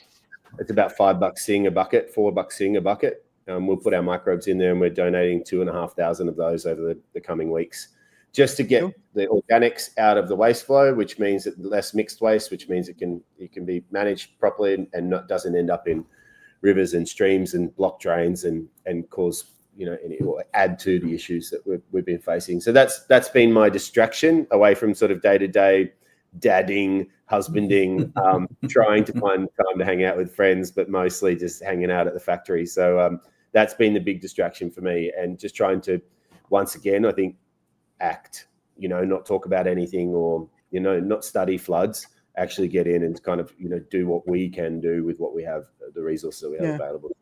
Nice. I had a feeling about this right at the start. I was just going to say, Toby, when you first came in, I knew you were going to make what I do sound frivolous. Well done. Hey, I'm not trying to make $1 million in gold. What are you talking about? Not frivolous at all. Awesome. Well, you can make it in compost gold, hopefully. Okay, so I've got a show for you to watch on Netflix, and it is AKA Charlie Sheen. Has anyone watched it yet? No. Heard about it. Oh Same my here. God. Oh my God, I had no idea. This guy is out of control. I can't believe he's still alive. And I'll tell you, the star that comes through on that is his dad, Michael Sheen. Yeah. Just loving him all the way through, no matter what. Yeah, but this is like, man, you have no idea what this guy got up to. And you forget so much of it, right? Because he was a star when we were teenagers, right? But yeah, if you get a chance, and what's so amazing about this show is he's just so honest about everything he's done, and what, and he's not asking for our forgiveness. He's just 100% honest. I think that's a really important quality. A little bit more transparency in the world, rather than people pretending and hiding behind, because he talks about homosexual experiences, and he's not homosexual, and how that and it was because of the drugs that he was taking, and how he sort of processed that information. And it's a really fascinating perspective. So I definitely, if you're open-minded, watch it. Yeah. That's great. If I can summarize the idea of what Charlie Sheen is to me, right? He's Donald Trump without politics. No, watch this. You might change your mind, actually. No, there's so much more. There's a lot more to him than I think. That's Right. what I definitely took that away. But anyway, Tobes, thank you so much for joining us. Really great to hear from you. And for someone who doesn't pay attention to the news, beautiful contribution to the conversation. Richard J. Thank you so much. Refreshing my biology and physics and chemistry. Fantastic. Yeah. And if there's anything we can do to help promote what you're doing, I can introduce you to a bunch of GMs. So just, yeah, it's awesome. It's really, really awesome what you're doing. And I just want everyone to take inspiration and just do something. What was it? Break a sweat for someone else. I love that. Yeah. I'm gonna put that in a quote for you. Wonderful. All right. Thank you very much. And yeah, thank you everybody. It was a really epic conversation, and we covered so much territory that I didn't think we were going to cover, and we certainly covered that and more. So really appreciate the time, platform, and discussion. Thank you. Yeah. Thank you. And by the way, if you're watching all the way to the end, you might as well do the next thing and just like, subscribe, and tell somebody else about the show. Thank you. Yeah, we'd appreciate it. Exactly. All right. Happy weekends, everyone.